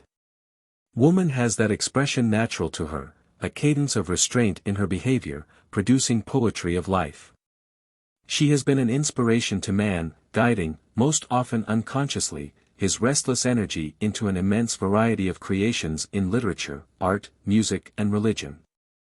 This is why, in India, woman has been described as the symbol of Shakti, the creative power. But if woman begins to believe that, though biologically her function is different from that of man, psychologically she is identical with him. If the human world in its mentality becomes exclusively male, then before long it will be reduced to utter inanity. For life finds its truth and beauty, not in any exaggeration of sameness, but in harmony. If woman's nature were identical with man's, if Eve were a mere tautology of Adam, it would only give rise to a monotonous superfluity. But that she was not so was proved by the banishment she secured from a ready-made paradise. She had the instinctive wisdom to realize that it was her mission to help her mate in creating a paradise of their own on earth, whose ideals she was to supply with her life, whose materials were to be produced and gathered by her comrade. However, it is evident that an increasing number of women in the West are ready to assert that their difference from men is unimportant. The reason for the vehement utterance of such a paradox cannot be ignored. It is a rebellion against a necessity, which is not equal for both the partners. Love in all forms has its obligations, and the love that binds women to their children binds them to their homes. But necessity is a tyrant, making us submit to injury and indignity, allowing advantage over us to those who are wholly or comparatively free from its burden. Such has been the case in the social relationship between man and woman. Along with the difference inherent in their respective natures, there have grown up between them inequalities fostered by circumstances. Man is not handicapped by the same biological and psychological responsibilities as woman, and therefore he has the liberty to give her the security of home. This liberty exacts payment when it offers its boon, because to give or to withhold the gift is within its power. It is the unequal freedom in their mutual relationships which has made the weight of life's tragedies so painfully heavy for woman to bear. Some mitigation of her disadvantage has been effected by her rendering herself and her home a luxury to man. She has accentuated those qualities in herself which insidiously impose their bondage over her mate, some by pandering to his weakness, and some by satisfying his higher nature. Till the sex consciousness in our society has grown abnormal and overpowering. There is no actual objection to this in itself, for it offers a stimulus, acting in the depth of life, which leads to creative exuberance. But a great deal of it is a forced growth of compulsion bearing seeds of degradation. In those ages when men acknowledged spiritual perfection to be their object, women were denounced as the chief obstacle in their way. The constant and conscious exercise of allurements, which gave women their power, attacked the weak spots in man's nature, and by doing so added to its weakness. For all relationships tainted with repression of freedom must become sources of degeneracy to the strong who impose such repression. Balance of power, however, between man and woman was in a measure established when home wielded a strong enough attraction to make men accept its obligations. But at last the time has come when the material ambition of man has assumed such colossal proportions that home is in danger of losing its center of gravity for him, and he is receding farther and farther from its orbit. The arid zone in the social life is spreading fast. The simple comforts of home, made precious by the touch of love, are giving way to luxuries that can only have their full extension in the isolation of self-centered life. Hotels are being erected on the ruins of homes, productions are growing more stupendous than creations, and most men have, for the materials of their happiness and recreation, their dogs and horses, their pipes, guns, and gambling clubs. Reactions and rebellions, not being normal in their character, go on hurting truth until peace is restored. Therefore, when woman refuses to acknowledge the distinction between her life and that of man, she does not convince us of its truth, but only proves to us that she is suffering. All great sufferings indicate some wrong somewhere. In the present case, the wrong is in woman's lack of freedom in her relationship with man, which compels her to turn her disabilities into attractions, and to use untruths as her allies in the battle of life. While she is suffering from the precariousness of her position. From the beginning of our society, women have naturally accepted the training which imparts to their life and to their home a spirit of harmony.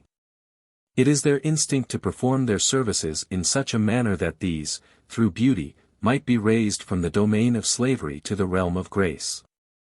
Women have tried to prove that in the building up of social life they are artists and not artisans. But all expressions of beauty lose their truth when compelled to accept the patronage of the gross and the indifferent. Therefore, when necessity drives women to fashion their lives to the taste of the insensitive or the sensual, then the whole thing becomes a tragedy of desecration. Society is full of such tragedies. Many of the laws and social regulations guiding the relationships of man and woman are relics of a barbaric age, when the brutal pride of an exclusive possession had its dominance in human relations, such as those of parents and children. Husbands and wives, masters and servants, teachers and disciples. The vulgarity of it still persists in the social bond between the sexes because of the economic helplessness of woman. Nothing makes us so stupidly mean as the sense of superiority which the power of the purse confers upon us. The powers of muscle and of money have opportunities of immediate satisfaction, but the power of the ideal must have infinite patience. The man who sells his goods, or fulfills his contract, is cheated if he fails to realize payment, but he who gives form to some ideal may never get his due and be fully paid. What I have felt in the women of India is the consciousness of this ideal, their simple faith in the sanctity of devotion lighted by love which is held to be divine. True womanliness is regarded in our country as the saintliness of love. It is not merely praised there, but literally worshipped, and she who is gifted with it is called Devi, as one revealing in herself woman, the divine. That this has not been a mere metaphor to us is because, in India, our mind is familiar with the idea of God in an eternal feminine aspect. Thus the Eastern woman, who is deeply aware in her heart of the sacredness of her mission, is a constant education to man. It has to be admitted that there are chances of such an influence failing to penetrate the callousness of the coarse-minded. But that is the destiny of all manifestations whose value is not in success or reward in honor. Woman has to be ready to suffer. She cannot allow her emotions to be dulled or polluted, for these are to create her life's atmosphere, apart from which her world would be dark and dead. This leaves her heart without any protection of insensibility, at the mercy of the hurts and insults of life. Women of India, like women everywhere, have their share of suffering, but it radiates through the ideal, and becomes, like sunlight, a creative force in their world. Our women know by heart the legends of the great women of the epic age, Savitri who by the power of love conquered death, and Sita who had no other reward for her life of sacrifice but the sacred majesty of sorrow. They know that it is their duty to make this life an image of the life eternal, and that love's mission truly performed has a spiritual meaning. It is a religious responsibility for them to live the life which is their own. For their activity is not for money-making, or organizing power, or intellectually probing the mystery of existence, but for establishing and maintaining human relationships requiring the highest moral qualities. It is the consciousness of the spiritual character of their life's work, which lifts them above the utilitarian standard of the immediate and the passing, surrounds them with the dignity of the eternal, and transmutes their suffering and sorrow into a crown of light. I must guard myself from the risk of a possible misunderstanding. The permanent significance of home is not in the narrowness of its enclosure, but in an eternal moral idea. It represents the truth of human relationship. It reveals loyalty and love for the personality of man. Let us take a wider view, in a perspective truer than can be found in its present conventional associations. With the discovery and development of agriculture there came a period of settled life in our history. The nomad ever moved on with his tents and cattle, he explored space and exploited its contents. The cultivator of land explored time in its immensity, for he had leisure. Comparatively secured from the uncertainty of his outer resources, he had the opportunity to deal with his moral resources in the realm of human truth. This is why agricultural civilization, like that of India and China, is essentially a civilization of human relationship, of the adjustment of mutual obligations. It is deep-rooted in the inner life of man. Its basis is cooperation and not competition. In other words, its principle is the principle of home, to which all its outer adventures are subordinated. In the meanwhile, the nomadic life with its predatory instinct of exploitation has developed into a great civilization. It is immensely proud and strong, killing leisure and pursuing opportunities. It minimizes the claims of personal relationship and is jealously careful of its unhampered freedom for acquiring wealth and asserting its will upon others. Its burden is the burden of things, which grows heavier and more complex every day, disregarding the human and the spiritual. Its powerful pressure from all sides narrows the limits of home, the personal region of the human world. Thus, in this region of life, women are every day hustled out of their shelter for want of accommodation. But such a state of things can never have the effect of changing woman into man. On the contrary, it will lead her to find her place in the unlimited range of society, and the guardian spirit of the personal and human nature will extend the ministry of woman over all developments of life. Habituated to deal with the world as a machine, man is multiplying his materials, banishing away his happiness and sacrificing love to comfort, which is an illusion. At last the present age has sent its cry to woman, asking her to come out from her segregation in order to restore the spiritual supremacy of all that is human in the world of humanity. She has been aroused to remember that womanliness is not chiefly decorative. It is like that vital health, which not only imparts the bloom of beauty to the body, but joy to the mind and perfection to life. An Eastern University. In the midst of much that is discouraging in the present state of the world, there is one symptom of vital promise. Asia is awakening. This great event, if it be but directed along the right lines, is full of hope, not only for Asia herself, but for the whole world. On the other hand, it has to be admitted that the relationship of the West with the East, growing more and more complex and widespread for over 2 centuries, far from attaining its true fulfillment, has given rise to a universal spirit of conflict. The consequent strain and unrest have profoundly disturbed Asia, and antipathetic forces have been accumulating for years in the depth of the Eastern mind. The meeting of the East and the West has remained incomplete, because the occasions of it have not been disinterested. The political and commercial adventures carried on by Western races, very often by force and against the interest and wishes of the countries they have dealt with, have created a moral alienation, which is deeply injurious to both parties. The perils threatened by this unnatural relationship have long been contemptuously ignored by the West. But the blind confidence of the strong in their apparent invincibility has often led them, from their dream of security, into terrible surprises of history. It is not the fear of danger or loss to one people or another, however, which is most important. The demoralizing influence of the constant estrangement between the 2 hemispheres, which affects the baser passions of man, pride, greed and hypocrisy on the one hand. Fear, suspiciousness and flattery on the other, has been developing, and threatens us with a worldwide spiritual disaster. The time has come when we must use all our wisdom to understand the situation, and to control it, with a stronger trust in moral guidance than in any array of physical forces. In the beginning of man's history his first social object was to form a community, to grow into a people. At that early period, individuals were gathered together within geographical enclosures. But in the present age, with its facility of communication, geographical barriers have almost lost their reality, and the great federation of men, which is waiting either to find its true scope or to break asunder in a final catastrophe, is not a meeting of individuals, but of various human races. Now the problem before us is of one single country, which is this earth, where the races as individuals must find both their freedom of self-expression and their bond of federation. Mankind must realize a unity, wider in range, deeper in sentiment, stronger in power than ever before. Now that the problem is large, we have to solve it on a bigger scale, to realize the God in man by a larger faith and to build the temple of our faith on a sure and worldwide basis. The first step towards realization is to create opportunities for revealing the different peoples to one another. This can never be done in those fields where the exploiting utilitarian spirit is supreme. We must find some meeting ground, where there can be no question of conflicting interests.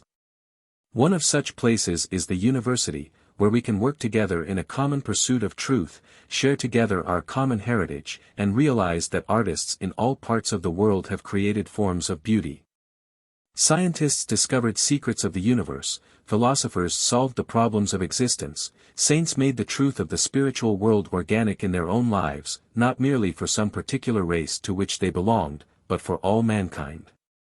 When the science of meteorology knows the Earth's atmosphere as continuously one, affecting the different parts of the world differently, but in a harmony of adjustments, it knows and attains truth.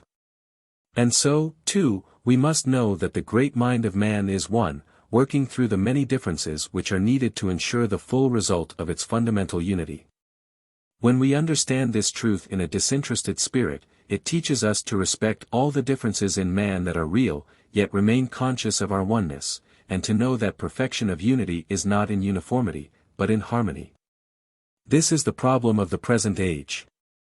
The East, for its own sake and for the sake of the world, must not remain unrevealed. The deepest source of all calamities in history is misunderstanding. For where we do not understand, we can never be just. Being strongly impressed with the need and the responsibility, which every individual today must realize according to his power, I have formed the nucleus of an international university in India. As one of the best means of promoting mutual understanding between the East and the West. This institution, according to the plan I have in mind, will invite students from the West to study the different systems of Indian philosophy, literature, art and music in their proper environment. Encouraging them to carry on research work in collaboration with the scholars already engaged in this task. India has her renaissance. She is preparing to make her contribution to the world of the future.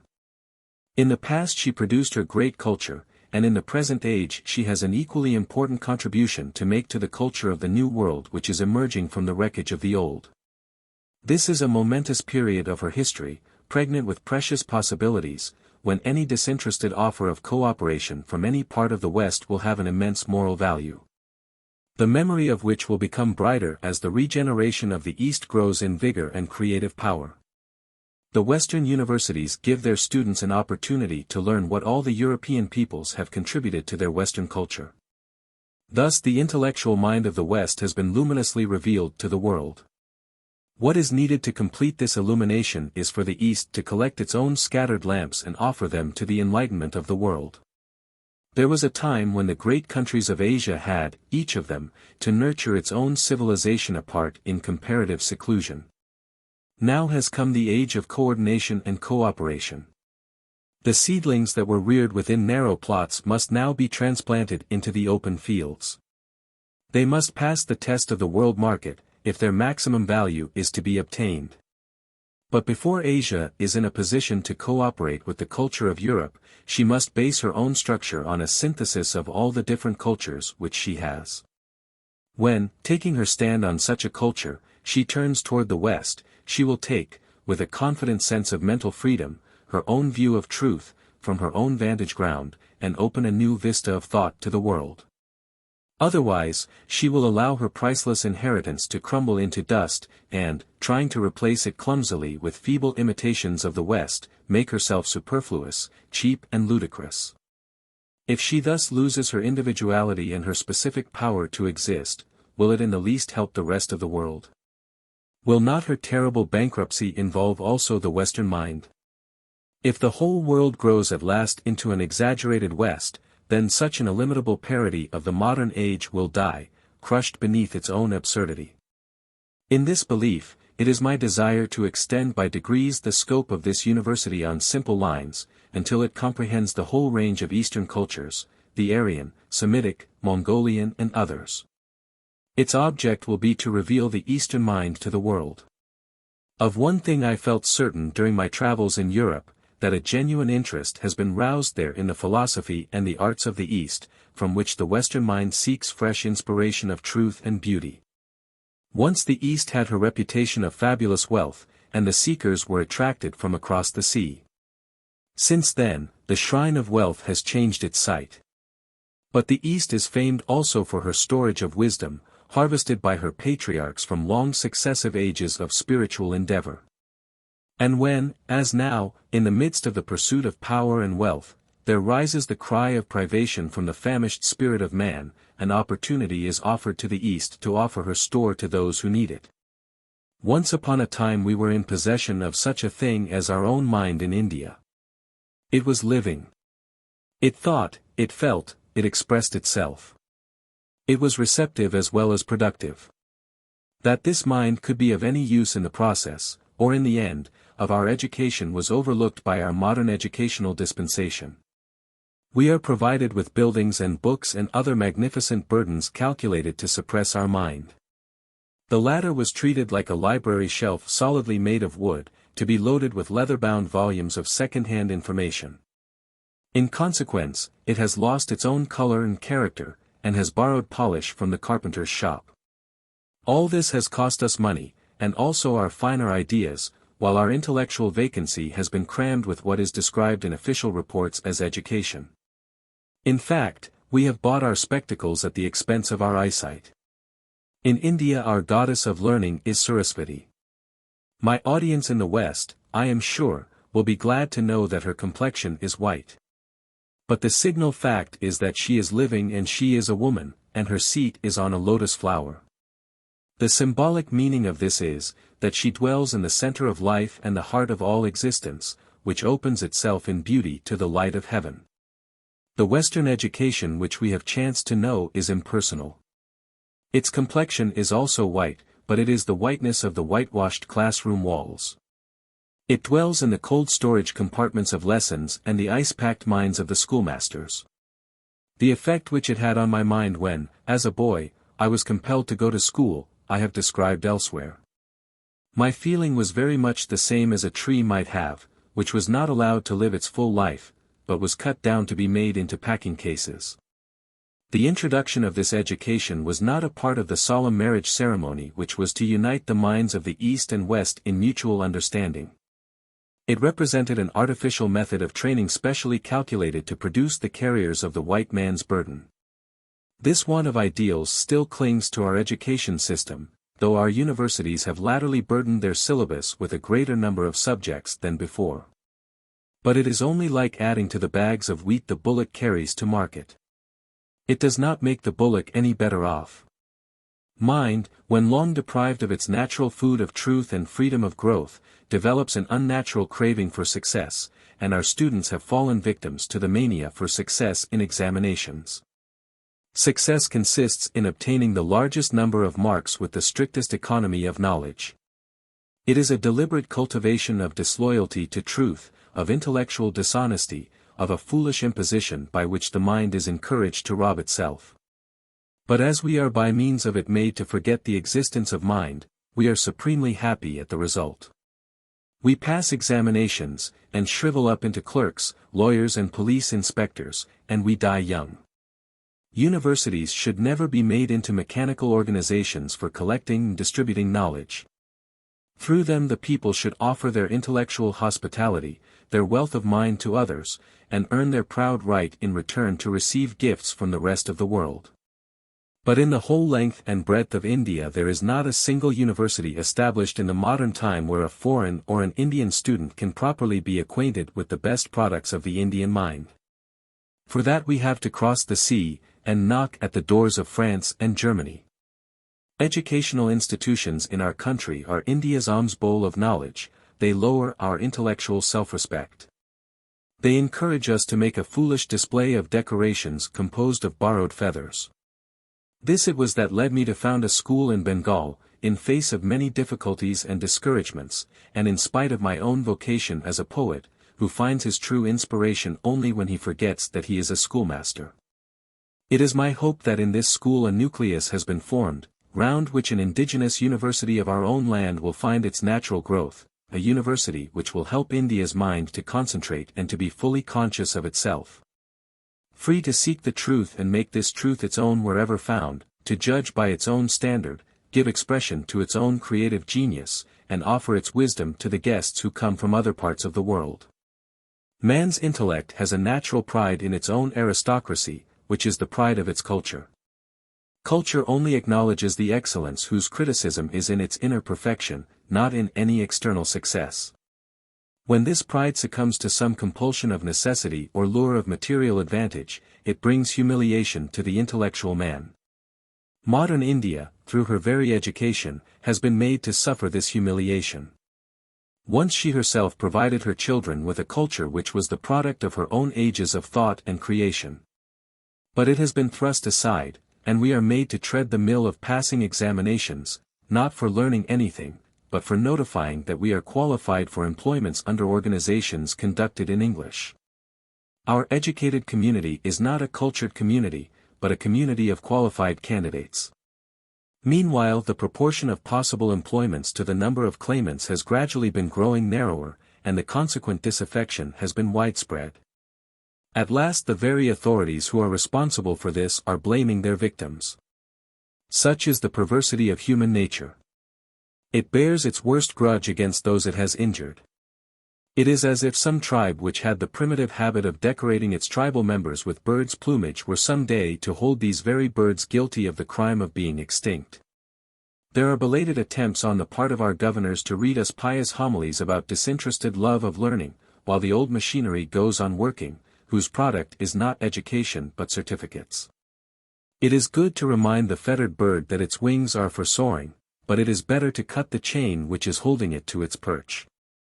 The most pathetic feature of the tragedy is that the bird itself has learnt to use its chain for its ornament, simply because the chain jingles in fairly respectable English. In the Bengali language there is a modern maxim which can be translated, "He who learns to read and write rides in a carriage and pair." In English there is a similar proverb, "Knowledge is power." It is an offer of a prospective bribe to the student, a promise of an ulterior reward which is more important than knowledge itself. Temptations, held before us as inducements to be good or to pursue uncongenial paths, are most often flimsy lies or half-truths, such as the oft-quoted maxim of respectable piety, "Honesty is the best policy," at which politicians all over the world seem to laugh in their sleeves. But unfortunately, education conducted under a special providence of purposefulness, of eating the fruit of knowledge from the wrong end, does lead one to that special paradise on earth, the daily rides in one's own carriage and pair. And the West, I have heard from authentic sources, is aspiring in its education after that special cultivation of worldliness. Where society is comparatively simple and obstructions are not too numerous, we can clearly see how the life process guides education in its vital purpose. The system of folk education, which is indigenous to India, but is dying out, was one with the people's life. It flowed naturally through the social channels and made its way everywhere. It is a system of widespread irrigation of culture. Its teachers, specially trained men, are in constant requisition, and find crowded meetings in our villages, where they repeat the best thoughts and express the ideals of the land in the most effective form. The mode of instruction includes the recitation of epics, expounding of the scriptures, reading from the Puranas, which are the classical records of old history, performance of plays founded upon the early myths and legends, dramatic narration of the lives of ancient heroes, and the singing in chorus of songs from the old religious literature. Evidently, according to this system, the best function of education is to enable us to realize that to live as a man is great, requiring profound philosophy for its ideal, poetry for its expression, and heroism in its conduct. Owing to this vital method of culture, the common people of India, though technically illiterate, have been made conscious of the sanctity of social relationships, entailing constant sacrifice and self-control. Urged and supported by ideals collectively expressed in one word, Dharma. Such a system of education may sound too simple for the complexities of modern life. But the fundamental principle of social life in its different stages of development remains the same. And in no circumstance can the truth be ignored that all human complexities must harmonize in organic unity with life, failing which there will be endless conflict. Most things in the civilized world occupy more than their legitimate space. Much of their burden is needless. By bearing this burden civilized man may be showing great strength, but he displays little skill. To the gods, viewing this from on high, it must seem like the flounderings of a giant who has got out of his depth and knows not how to swim. The main source of all forms of voluntary slavery is the desire of gain. It is difficult to fight against this when modern civilization is tainted with such a universal contamination of avarice. I have realized it myself in the little boys of my own school. For the first few years there is no trouble. But as soon as the upper class is reached, their worldly wisdom, the malady of the aged, begins to assert itself. They rebelliously insist that they must no longer learn, but rather pass examinations. Professions in the modern age are more numerous and lucrative than ever before. They need specialization of training and knowledge, tempting education to yield its spiritual freedom to the claims of utilitarian ambitions. But man's deeper nature is hurt. His smothered life seeks to be liberated from the suffocating folds and sensual ties of prosperity. And this is why we find almost everywhere in the world a growing dissatisfaction with the prevalent system of teaching, which betrays the encroachment of senility and worldly prudence over pure intellect. In India, also, a vague feeling of discontent has given rise to numerous attempts at establishing national schools and colleges.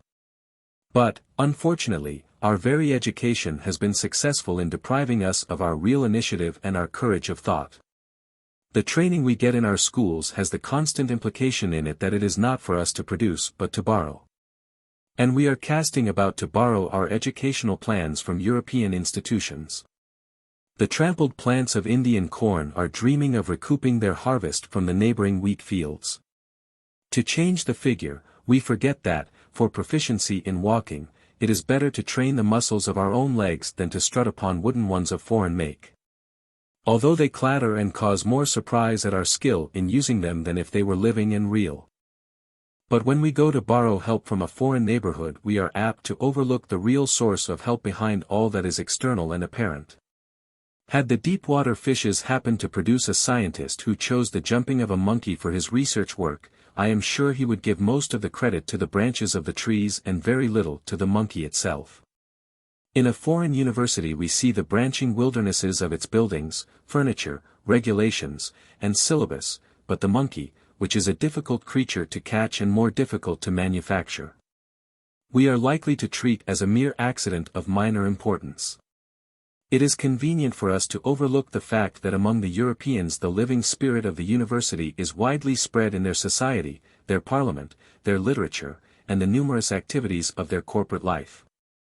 In all these functions they are in perpetual touch with the great personality of the land which is creative and heroic in its constant acts of self-expression and self-sacrifice. They have their thoughts published in their books as well as through the medium of living men who think those thoughts, and who criticize, compare and disseminate them. Some at least of the drawbacks of their academic education are redeemed by the living energy of the intellectual personality pervading their social organism. It is like the stagnant reservoir of water which finds its purification in the showers of rain to which it keeps itself open. But, to our misfortune, we have in India all the furniture of the European university except the human teacher. We have, instead, mere purveyors of book lore in whom the paper god of the bookshop has been made vocal. A most important truth, which we are apt to forget, is that a teacher can never truly teach unless he is still learning himself. A lamp can never light another lamp unless it continues to burn its own flame. The teacher who has come to the end of his subject, who has no living traffic with his knowledge, but merely repeats his lessons to his students, can only load their minds, he cannot quicken them. Truth not only must inform but inspire. If the inspiration dies out, and the information only accumulates, then truth loses its infinity. The greater part of our learning in the schools has been wasted because, for most of our teachers, their subjects are like dead specimens of once living things, with which they have a learned acquaintance, but no communication of life and love. The educational institution, therefore, which I have in mind has primarily for its object the constant pursuit of truth, from which the imparting of truth naturally follows. It must not be a dead cage in which living minds are fed with food artificially prepared. It should be an open house, in which students and teachers are at one. They must live their complete life together, dominated by a common aspiration for truth and a need of sharing all the delights of culture.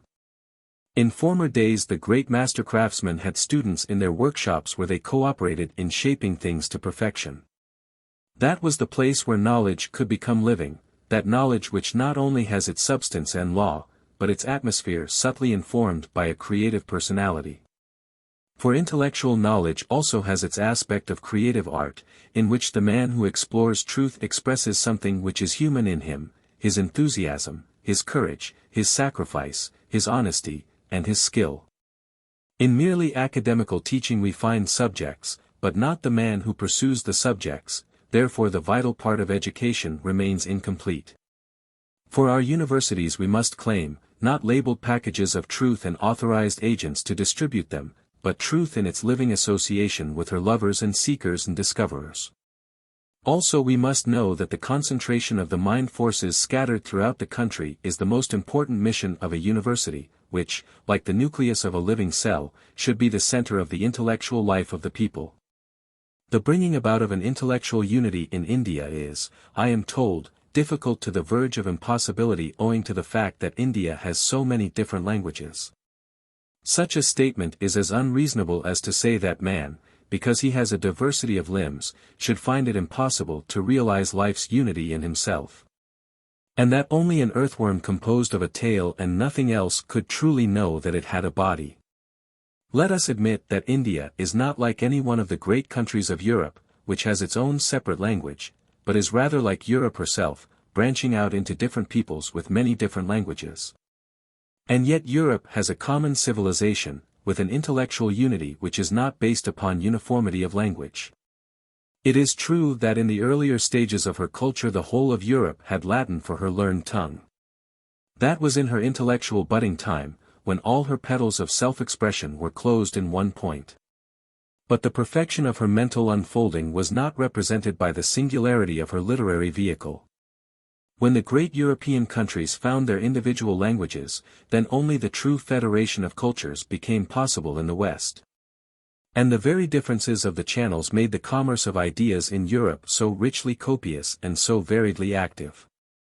We can well imagine what the loss to European civilization would be if France, Italy and Germany, and England herself, had not through their separate agencies contributed to the common coffer their individual earnings. There was a time with us when India had her common language of culture in Sanskrit. But, for the complete commerce of her thought, she required that all her vernaculars should attain their perfect powers, through which her different peoples might manifest their idiosyncrasies, and this could never be done through a foreign tongue. In the United States, in Canada and other British colonies, the language of the people is English. It has a great literature which had its birth and growth in the history of the British Islands. But when this language, with all its products and acquisitions, matured by ages on its own mother soil, is carried into foreign lands, which have their own separate history and their own life growth, it must constantly hamper the indigenous growth of culture and destroy individuality of judgment and the perfect freedom of self-expression. The inherited wealth of the English language, with all its splendor, becomes an impediment when taken into different surroundings, just as when lungs are given to the whale and the sea. If such is the case even with races whose grandmother tongue naturally continues to be their own mother tongue, one can imagine what sterility it means for a people which accepts, for its vehicle of culture, an altogether foreign language. A language is not like an umbrella or an overcoat, that can be borrowed by unconscious or deliberate mistake, it is like the living skin itself. If the body of a draft horse enters into the skin of a racehorse, it will be safe to wager that such an anomaly will never win a race, and will fail even to drag a cart. Have we not watched some modern Japanese artists imitating European art? The imitation may sometimes produce clever results, but such cleverness has only the perfection of artificial flowers which never bear fruit. All great countries have their vital centers for intellectual life, where a high standard of learning is maintained, where the minds of the people are naturally attracted, where they find their genial atmosphere, in which to prove their worth and to contribute their share to the country's culture. Thus they kindle, on the common altar of the land, that great sacrificial fire which can radiate the sacred light of wisdom abroad. Athens was such a center in Greece, Rome in Italy, and Paris is such today in France. Benares has been and still continues to be the center of our Sanskrit culture. But Sanskrit learning does not exhaust all the elements of culture that exist in modern India. If we were to take for granted, what some people maintain, that Western culture is the only source of light for our mind, then it would be like depending for daybreak upon some star, which is the sun of a far distant sphere. The star may give us light, but not the day. It may give us direction in our voyage of exploration, but it can never open the full view of truth before our eyes. In fact, we can never use this cold starlight for stirring the sap in our branches, and giving color and bloom to our life. This is the reason why European education has become for India mere school lessons and no culture. A box of matches, good for the small uses of illumination, but not the light of morning, in which the use and beauty, and all the subtle mysteries of life are blended in one. Let me say clearly that I have no distrust of any culture because of its foreign character. On the contrary, I believe that the shock of such extraneous forces is necessary for the vitality of our intellectual nature. It is admitted that much of the spirit of Christianity runs counter, not only to the classical culture of Europe, but to the European temperament altogether. And yet this alien movement of ideas, constantly running against the natural mental current of Europe, has been a most important factor in strengthening and enriching her civilization. On account of the sharp antagonism of its intellectual direction. In fact, the European vernaculars first woke up to life and fruitful vigor when they felt the impact of this foreign thought power with all its oriental forms and affinities. The same thing is happening in India. The European culture has come to us, not only with its knowledge, but with its velocity. Then, again, let us admit that modern science is Europe's great gift to humanity for all time to come. We, in India, must claim it from her hands, and gratefully accept it in order to be saved from the curse of futility by lagging behind. We shall fail to reap the harvest of the present age if we delay. What I object to is the artificial arrangement by which foreign education tends to occupy all the space of our national mind, and thus kills, or hampers, the great opportunity for the creation of a new thought power by a new combination of truths. It is this which makes me urge that all the elements in our own culture have to be strengthened, not to resist the Western culture, but truly to accept and assimilate it, to use it for our sustenance, not as our burden. To get mastery over this culture, and not to live on its outskirts as the hewers of texts and drawers of book learning. The main river in Indian culture has flowed in 4 streams, the Vedic, the Puranic, the Buddhist, and the Jain. It has its source in the heights of the Indian consciousness. But a river, belonging to a country, is not fed by its own waters alone. The Tibetan Brahmaputra is a tributary to the Indian Ganges. Contributions have similarly found their way to India's original culture. The Mohammedan, for example, has repeatedly come into India from outside, laden with his own stores of knowledge and feeling in his wonderful religious democracy, bringing freshet after freshet to swell the current. To our music, our architecture, our pictorial art, our literature, the Mohammedans have made their permanent and precious contribution. Those who have studied the lives and writings of our medieval saints, and all the great religious movements that sprang up in the time of the Mohammedan rule, know how deep is our debt to this foreign current that has so intimately mingled with our life. So, in our center of Indian learning, we must provide for the coordinate study of all these different cultures, the Vedic, the Puranic, the Buddhist, the Jain, the Islamic, the Sikh and the Zoroastrian. The Chinese, Japanese, and Tibetan will also have to be added, for, in the past, India did not remain isolated within her own boundaries. Therefore, in order to learn what she was, in her relation to the whole continent of Asia, these cultures too must be studied. Side by side with them must finally be placed the Western culture. For only then shall we be able to assimilate this last contribution to our common stock. A river flowing within banks is truly our own, and it can contain its due tributaries, but our relations with a flood can only prove disastrous. There are some who are exclusively modern, who believe that the past is the bankrupt time, leaving no assets for us, but only a legacy of debts. They refuse to believe that the army which is marching forward can be fed from the rear. It is well to remind such persons that the great ages of Renaissance in history were those when man suddenly discovered the seeds of thought in the granary of the past. The unfortunate people who have lost the harvest of their past have lost their present age. They have missed their seed for cultivation, and go begging for their bare livelihood. We must not imagine that we are one of these disinherited peoples of the world. The time has come for us to break open the treasure trove of our ancestors, and use it for our commerce of life. Let us, with its help, make our future our own, and not continue our existence as the eternal ragpickers in other people's dustbins. So far I have dwelt only upon the intellectual aspect of education. For, even in the West, it is the intellectual training which receives almost exclusive emphasis. The Western universities have not yet truly recognized that fullness of expression is fullness of life. And a large part of man can never find its expression in the mere language of words. It must therefore seek for its other languages, lines and colors, sounds and movements. Through our mastery of these we not only make our whole nature articulate, but also understand man in all his attempts to reveal his innermost being in every age and clime. The great use of education is not merely to collect facts, but to know man and to make oneself known to man. It is the duty of every human being to master, at least to some extent, not only the language of intellect, but also that personality which is the language of art. It is a great world of reality for man, vast and profound, this growing world of his own creative nature. This is the world of art. To be brought up in ignorance of it is to be deprived of the knowledge and use of that great inheritance of humanity, which has been growing and waiting for every one of us from the beginning of our history.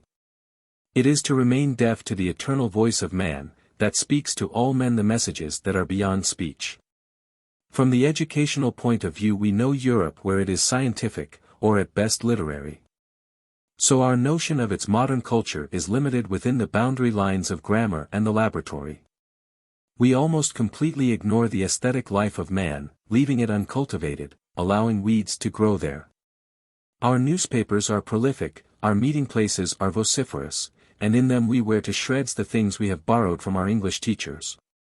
We make the air dismal and damp with the tears of our grievances.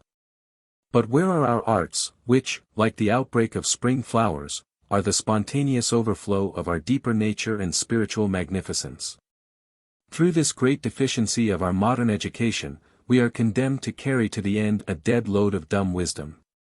Like miserable outcasts, we are deprived of our place in the festival of culture, and wait at the outer court, where the colors are not for us, nor the forms of delight, nor the songs.